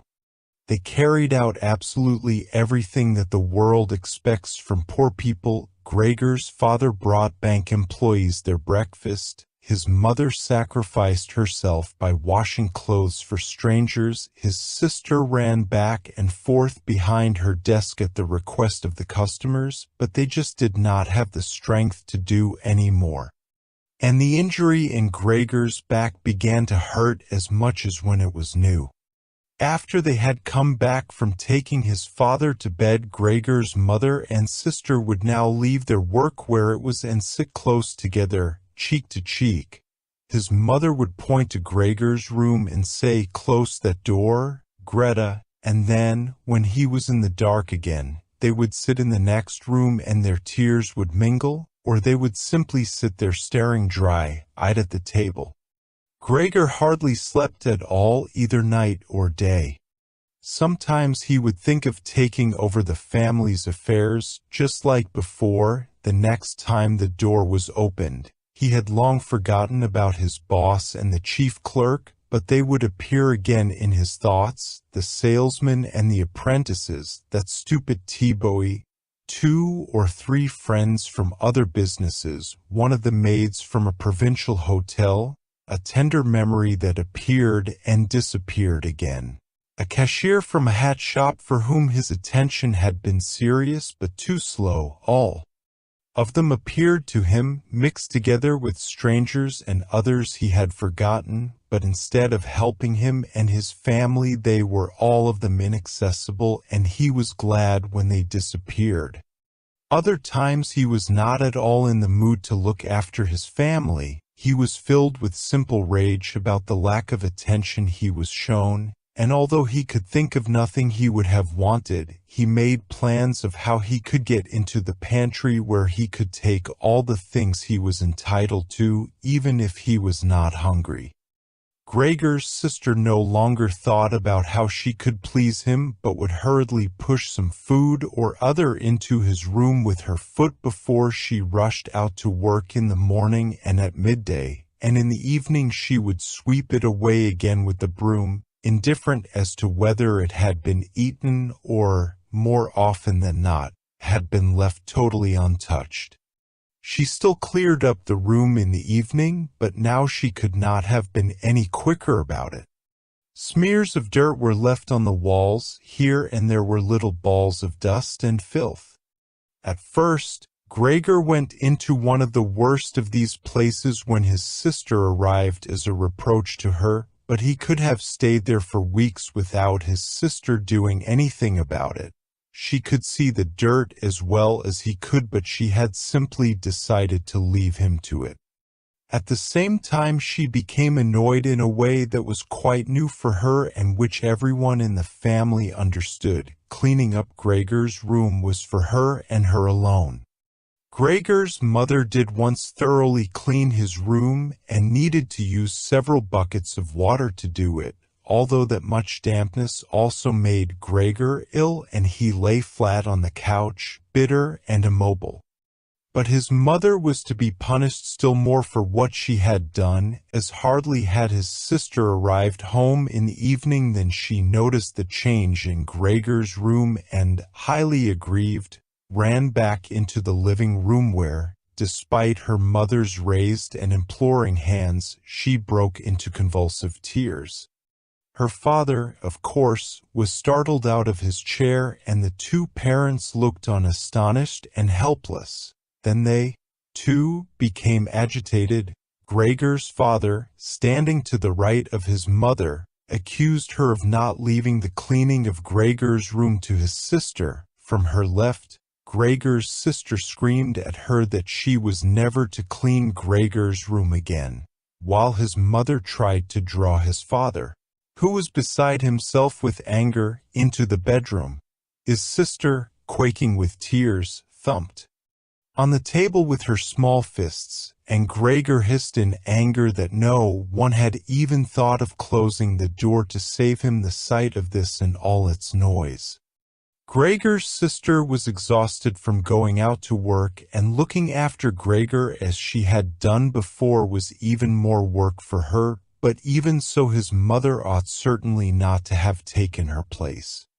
Gregor, on the other hand, ought not to be neglected. Now, though, the cleaning woman was here. This elderly widow with a robust bone structure that made her able to withstand the hardest of things in her long life wasn't really repelled by Gregor. Just by chance one day, rather than any real curiosity, she opened the door to Gregor's room and found herself face to face with him.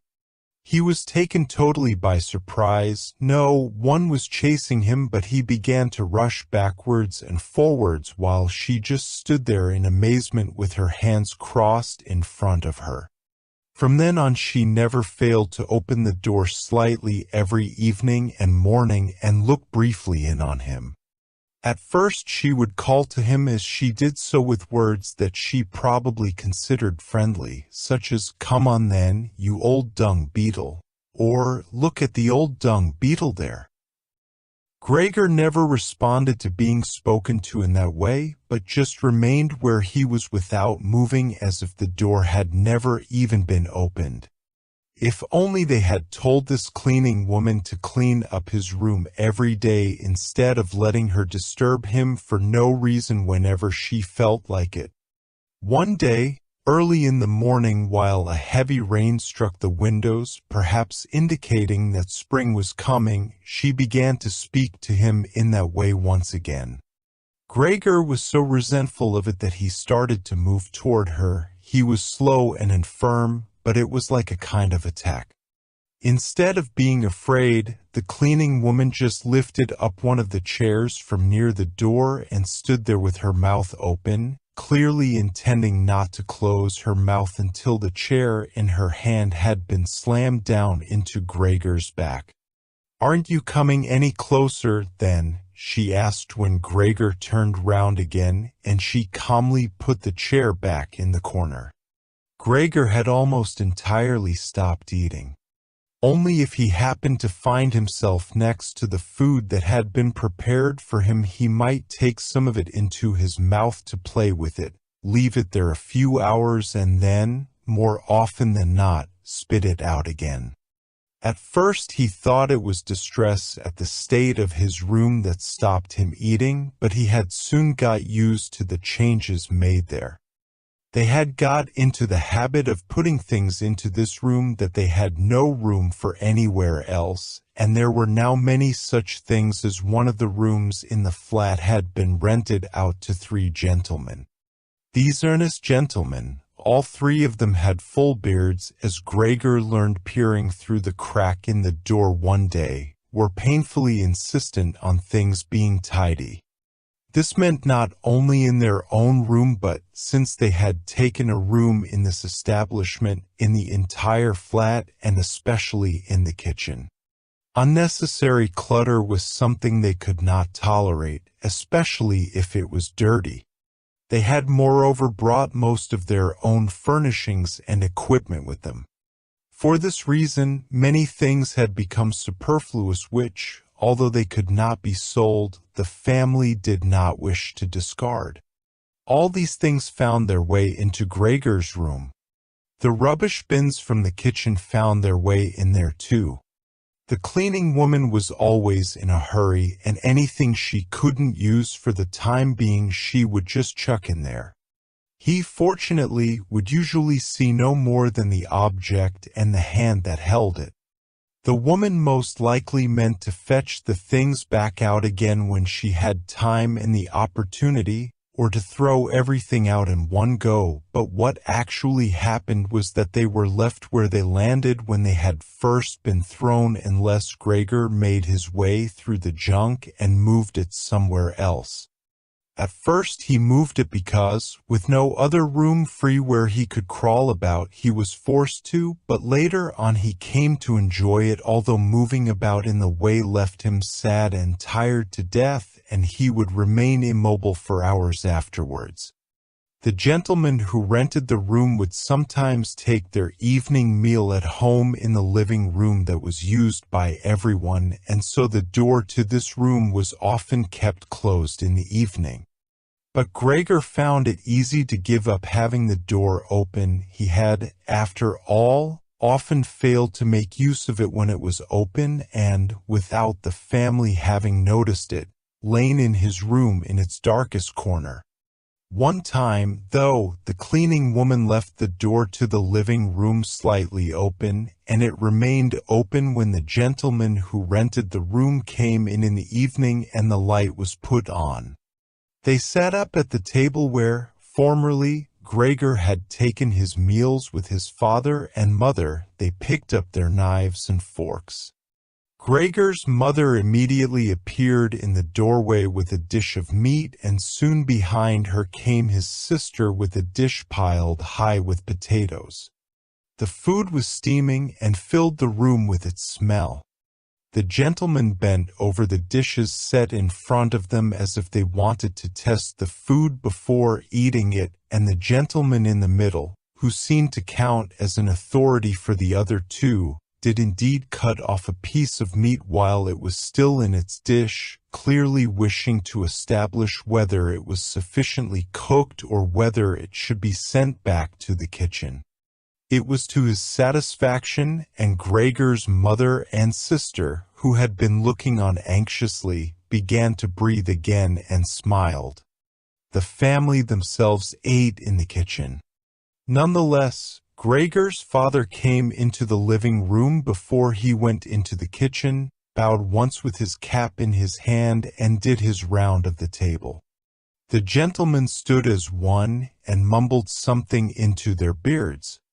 Then, once they were alone, they ate in near perfect silence.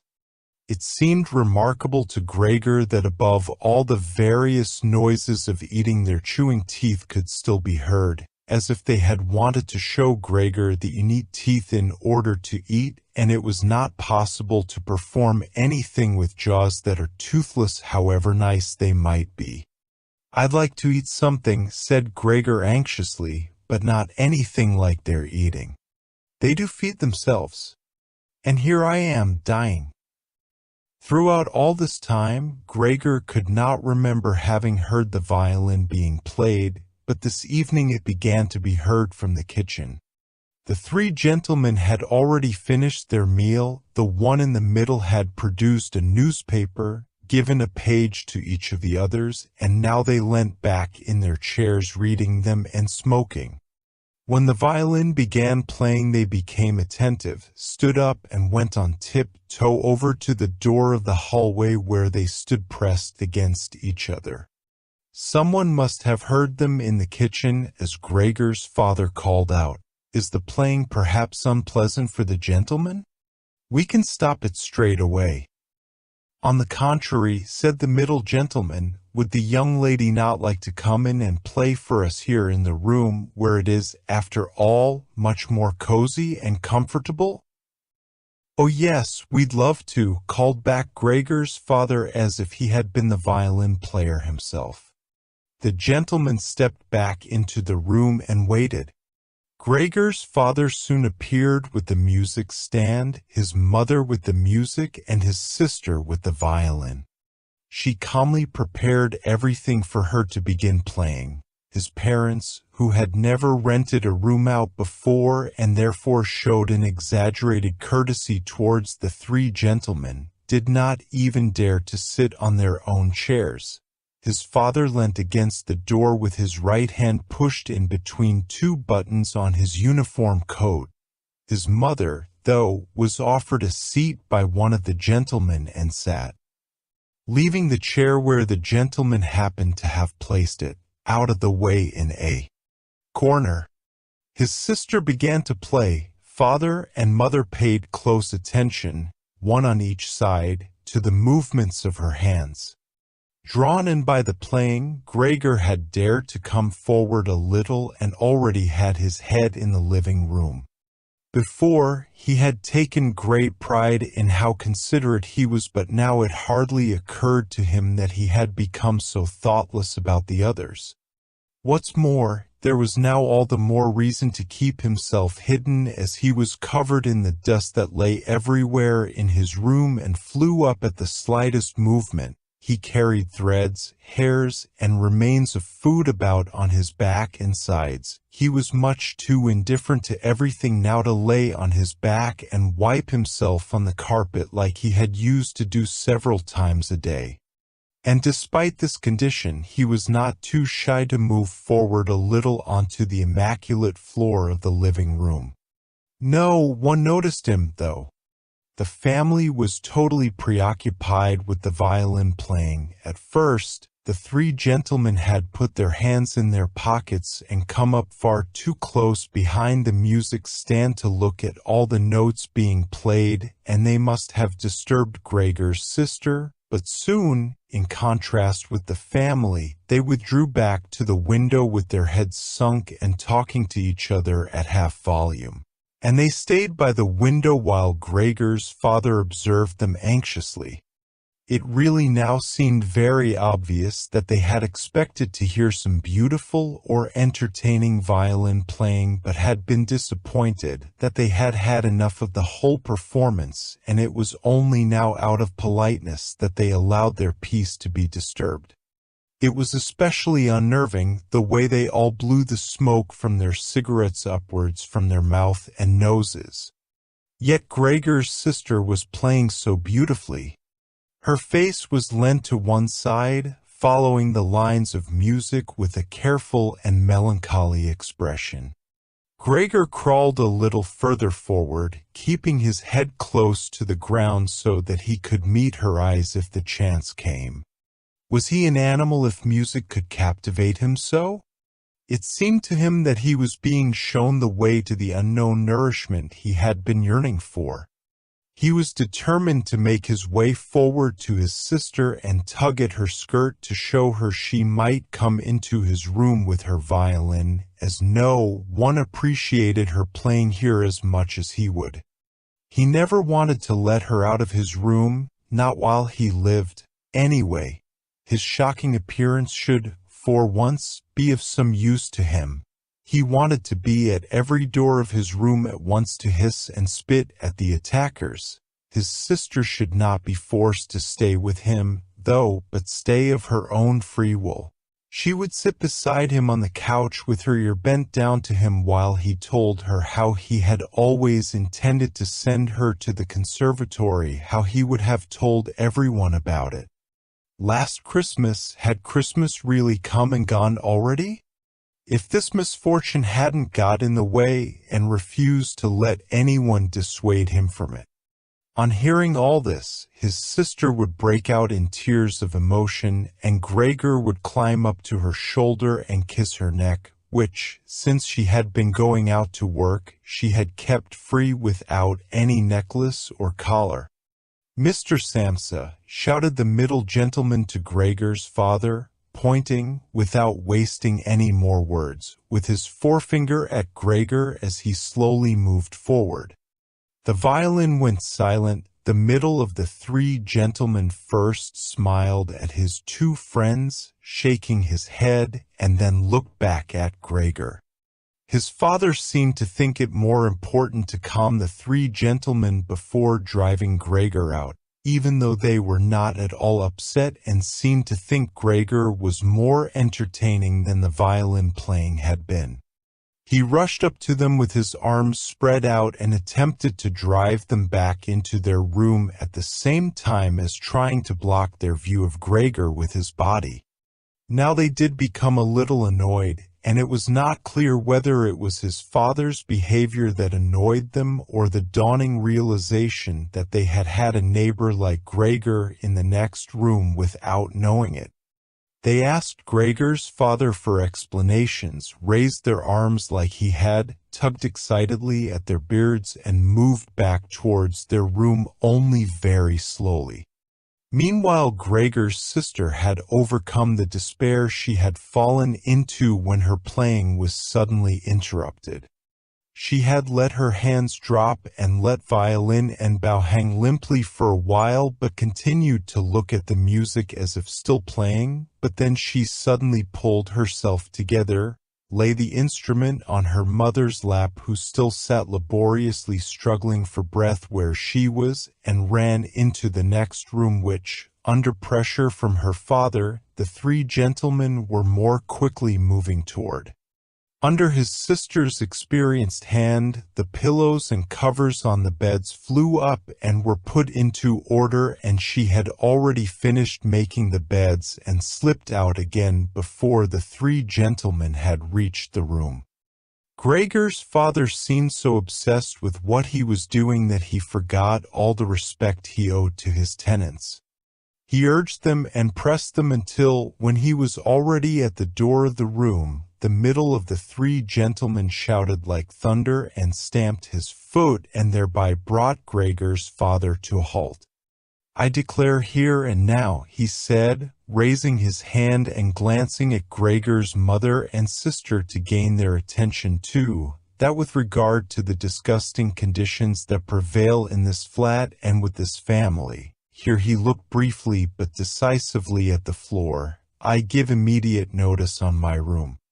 For the days that I have been living here I will, of course, pay nothing at all. On the contrary, I will consider whether to proceed with some kind of action for damages from you, and believe me, it would be very easy to set out the grounds for such an action."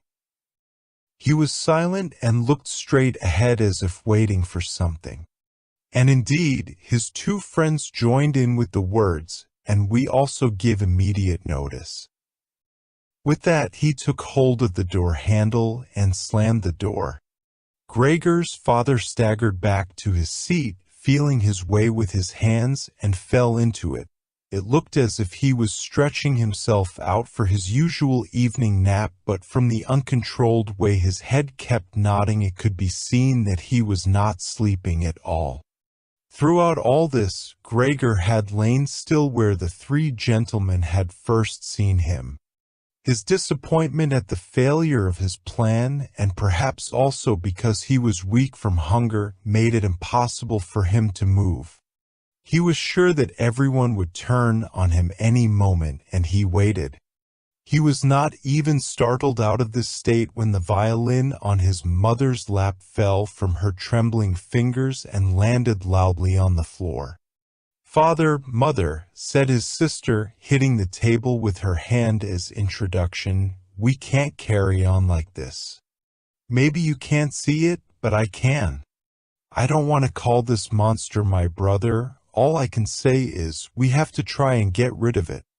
We've done all that's humanly possible to look after it and be patient. I don't think anyone could accuse us of doing anything wrong." "She's absolutely right," said Gregor's father to himself. His mother, who still had not had time to catch her breath, began to cough dully, her hand held out in front of her and a mad expression in her eyes. Gregor's sister rushed to his mother and put her hand on her forehead. Her words seemed to give Gregor's father some more definite ideas. He sat upright, played with his uniform cap between the plates left by the three gentlemen after their meal, and occasionally looked down at Gregor as he lay there immobile. "We have to try and get rid of it," said Gregor's sister, now speaking only to her father, as her mother was too occupied with coughing to listen. "It'll be the death of both of you, I can see it coming. We can't all work as hard as we have to and then come home to be tortured like this. We can't endure it. I can't endure it any more." And she broke out so heavily in tears that they flowed down the face of her mother, and she wiped them away with mechanical hand movements. "My child," said her father with sympathy and obvious understanding, "what are we to do?" His sister just shrugged her shoulders as a sign of the helplessness and tears that had taken hold of her, displacing her earlier certainty. "If he could just understand us," said his father almost as a question, His sister shook her hand vigorously through her tears as a sign that there was no question. If he could just understand us, repeated Gregor's father, closing his eyes in acceptance of his sister's certainty that was quite impossible, then perhaps we could come to some kind of arrangement with him. But as it is, it's got to go, shouted his sister. That's the only way, father. You've got to get rid of the idea that that's Gregor. We've only harmed ourselves by believing it for so long. How can that be Gregor? If it were Gregor, he would have seen long ago that it's not possible for human beings to live with an animal like that, and he would have gone of his own free will. We wouldn't have a brother anymore then, but we could carry on with our lives and remember him with respect. As it is, this animal is persecuting us, it's driven out our tenants, it obviously wants to take over the whole flat and force us to sleep on the streets. Father, look, just look, she suddenly screamed. He's starting again. In her alarm, which was totally beyond Gregor's comprehension, his sister even abandoned his mother as she pushed herself vigorously out of her chair, as if more willing to sacrifice her own mother than stay anywhere near Gregor. She rushed over to behind her father, who had become excited merely because she was, and stood up, half raising his hands in front of Gregor's sister as if to protect her. But Gregor had had no intention of frightening anyone, least of all his sister. All he had done was begin to turn round so that he could go back into his room, although that was in itself quite startling, as his painful condition meant that turning round required a great deal of effort, and he was using his head to help himself do it, repeatedly raising it and striking it against the floor. He stopped and looked round. They seemed to have realized his good intention and had only been alarmed briefly. Now they all looked at him in unhappy silence. His mother lay in her chair with her legs stretched out and pressed against each other, her eyes nearly closed with exhaustion. His sister sat next to his father with her arms around his neck. Maybe now they'll let me turn round, thought Gregor, and went back to work. He could not help panting loudly with the effort and had sometimes to stop and take a rest. No one was making him rush any more, everything was left up to him. As soon as he had finally finished turning round, he began to move straight ahead. He was amazed at the great distance that separated him from his room, and could not understand how he had covered that distance in his weak state a little while before, and almost without noticing it.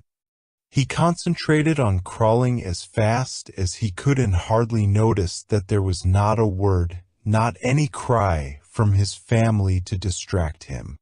He did not turn his head until he had reached the doorway. He did not turn it all the way round, as he felt his neck becoming stiff, but it was nonetheless enough to see that nothing behind him had changed, only his sister had stood up. With his last glance he saw that his mother had now fallen completely asleep. He was hardly inside his room before the door was hurriedly shut, bolted and locked. The sudden noise behind Gregor so startled him that his little legs collapsed under him. It was his sister who had been in so much of a rush. She had been standing there waiting, and sprung forward lightly. Gregor had not heard her coming at all, and as she turned the key in the lock she said loudly to her parents at last. What now, then? Gregor asked himself as he looked round in the darkness. He soon made the discovery that he could no longer move at all. This was no surprise to him. It seemed rather that being able to actually move around on those thin little legs until then was unnatural. He also felt relatively comfortable. It is true that his entire body was aching, but the pain seemed to be slowly getting weaker and weaker, and would finally disappear altogether. He could already hardly feel the decayed apple in his back, or the inflamed area around it, which was entirely covered in white dust. He thought back of his family with emotion and love. If it was possible, he felt that he must go away even more strongly than his sister. He remained in this state of empty and peaceful reflection until he heard the clock tower strike 3 in the morning. He watched as it slowly began to get light everywhere outside the window too.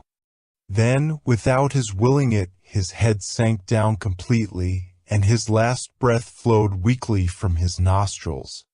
When the cleaner came in early in the morning, they'd often asked her not to keep slamming the doors, but with her strength and in her hurry she still did, so that everyone in the flat knew when she'd arrived, and from then on it was impossible to sleep in peace. She made her usual brief look in on Gregor and at first found nothing special. She thought he was laying there so still on purpose, playing the martyr. She attributed all possible understanding to him.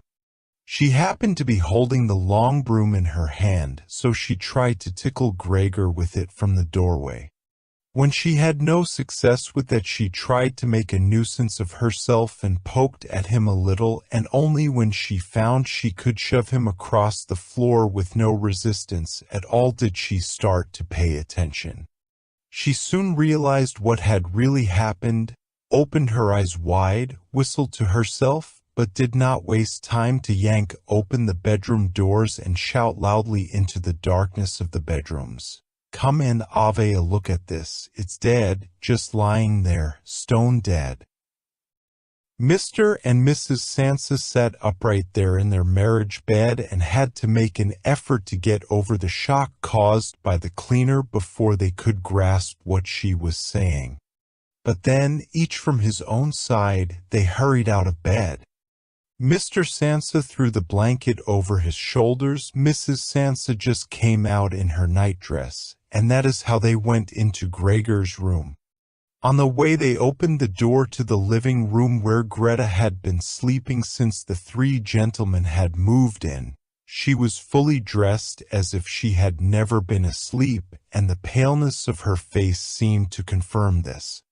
"Dead?" asked Mrs. Sansa, looking at the cleaning woman inquiringly, even though she could have checked for herself and could have known it even without checking.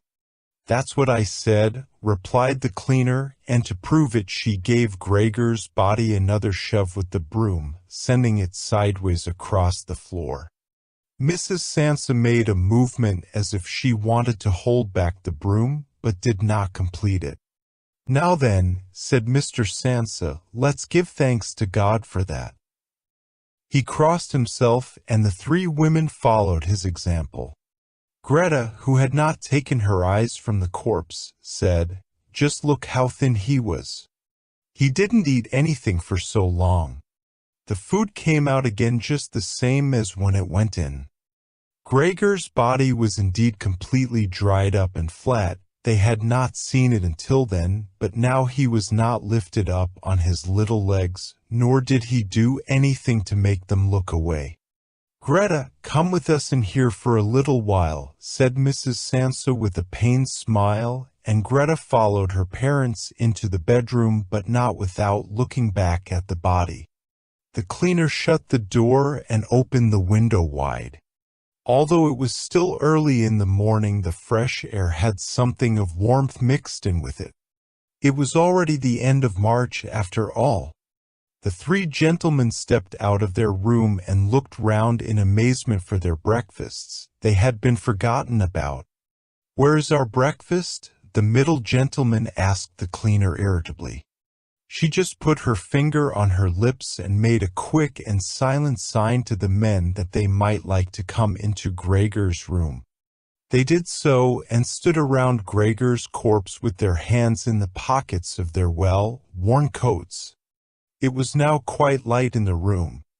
Then the door of the bedroom opened and Mr. Sansa appeared in his uniform with his wife on one arm and his daughter on the other. All of them had been crying a little. Greta now and then pressed her face against her father's arm. "Leave my home." "Now," said Mr. Sansa, indicating the door and without letting the women from him. "What do you mean?" asked the middle of the three gentlemen, somewhat disconcerted, and he smiled sweetly. The other two held their hands behind their backs and continually rubbed them together in gleeful anticipation of a loud quarrel which could only end in their favor. "I mean just what I said," answered Mr. Sansa, and, with his two companions, went in a straight line towards the man. At first, he stood there still, looking at the ground as if the contents of his head were rearranging themselves into new positions. "All right, we'll go then," he said, and looked up at Mr. Sansa as if he had been suddenly overcome with humility and wanted permission again from Mr. Sansa for his decision. Mr. Sansa merely opened his eyes wide and briefly nodded to him several times. At that, and without delay, the man actually did take long strides into the front hallway. His two friends had stopped rubbing their hands some time before and had been listening to what was being said. Now they jumped off after their friend as if taken with a sudden fear that Mr. Sansa might go into the hallway in front of them and break the connection with their leader. Once there, all three took their hats from the stand, took their sticks from the holder, bowed without a word, and left the premises. Mr. Sansa and the two women followed them out onto the landing, but they had had no reason to mistrust the men's intentions, and as they leaned over the landing they saw how the three gentlemen made slow but steady progress down the many steps. As they turned the corner on each floor they disappeared and would reappear a few moments later. The further down they went, the more that the Sansa family lost interest in them. When a butcher's boy, proud of posture with his tray on his head, passed them on his way up and came nearer than they were, Mr. Sansa and the women came away from the landing and went, as if relieved, back into the flat. They decided the best way to make use of that day was for relaxation and to go for a walk. Not only had they earned a break from work, but they were in serious need of it. So they sat at the table and wrote 3 letters, Mr. Sansa to his employers, Mrs. Sansa to her contractor, and Greta to her principal. The cleaner came in while they were writing to tell them she was going. She'd finished her work for that morning. The 3 of them at first just nodded without looking up from what they were writing, and it was only when the cleaner still did not seem to want to leave that they looked up in irritation. "Well?" asked Mr. Sansa. The cleaning woman stood in the doorway with a smile on her face as if she had some tremendous good news to report, but would only do it if she was clearly asked to. The almost vertical little feather on her hat, which had been source of irritation to Mr. Sansa all the time she had been working for them, swayed gently in all directions. "What is it you want, then?" asked Mrs. Sansa, whom the cleaner had the most respect for. "Yes," she answered, and broke into a friendly laugh that made her unable to speak straight away. "Well then, that thing in there, you needn't worry about how you're going to get rid of it. That's all been sorted out." Mrs. Sansa and Greta bent down over their letters as if intent on continuing with what they were writing. Mr. Sansa saw that the cleaner wanted to start describing everything in detail, but, with outstretched hand, he made it quite clear that she was not to. So, as she was prevented from telling them all about it, she suddenly remembered what a hurry she was in and, clearly annoyed, called out, "Goodbye then, everyone," turned round sharply and left, slamming the door terribly as she went. "Tonight she gets sacked," said Mr. Sansa, but he received no reply from either his wife or his daughter as the cleaning woman seemed to have destroyed the peace they had only just gained. They got up and went over to the window where they remained with their arms around each other. Mr. Sansa twisted round in his chair to look at them and sat there watching for a while. Then he called out, Come here, then. Let's forget about all that old stuff, shall we? Come and give me a bit of attention." The two women immediately did as he said, hurrying over to him where they kissed him and hugged him, and then they quickly finished their letters. After that, the three of them left the flat together, which was something they had not done for months, and took the tram out to the open country outside the town. They had the tram filled with warm sunshine all to themselves. Leant back comfortably on their seats, they discussed their prospects and found that on closer examination they were not at all bad. Until then they had never asked each other about their work, but all three had jobs which were very good and held particularly good promise for the future. The greatest improvement for the time being, of course, would be achieved quite easily by moving house. What they needed now was a flat that was smaller and cheaper than the current one which had been chosen by Gregor, one that was in a better location and, most of all, more practical. All the time Greta was becoming livelier. With all the worry they had been having of late, her cheeks had become pale, but while they were talking, Mr. and Mrs. Samsa were struck, almost simultaneously, with the thought of how their daughter was blossoming into a well-built and beautiful young lady. They became quieter. Just from each other's glance and almost without knowing it, they agreed that it would soon be time to find a good man for her. And, as if in confirmation of their new dreams and good intentions, as soon as they reached their destination, Greta was the first to get up and stretch out her young body.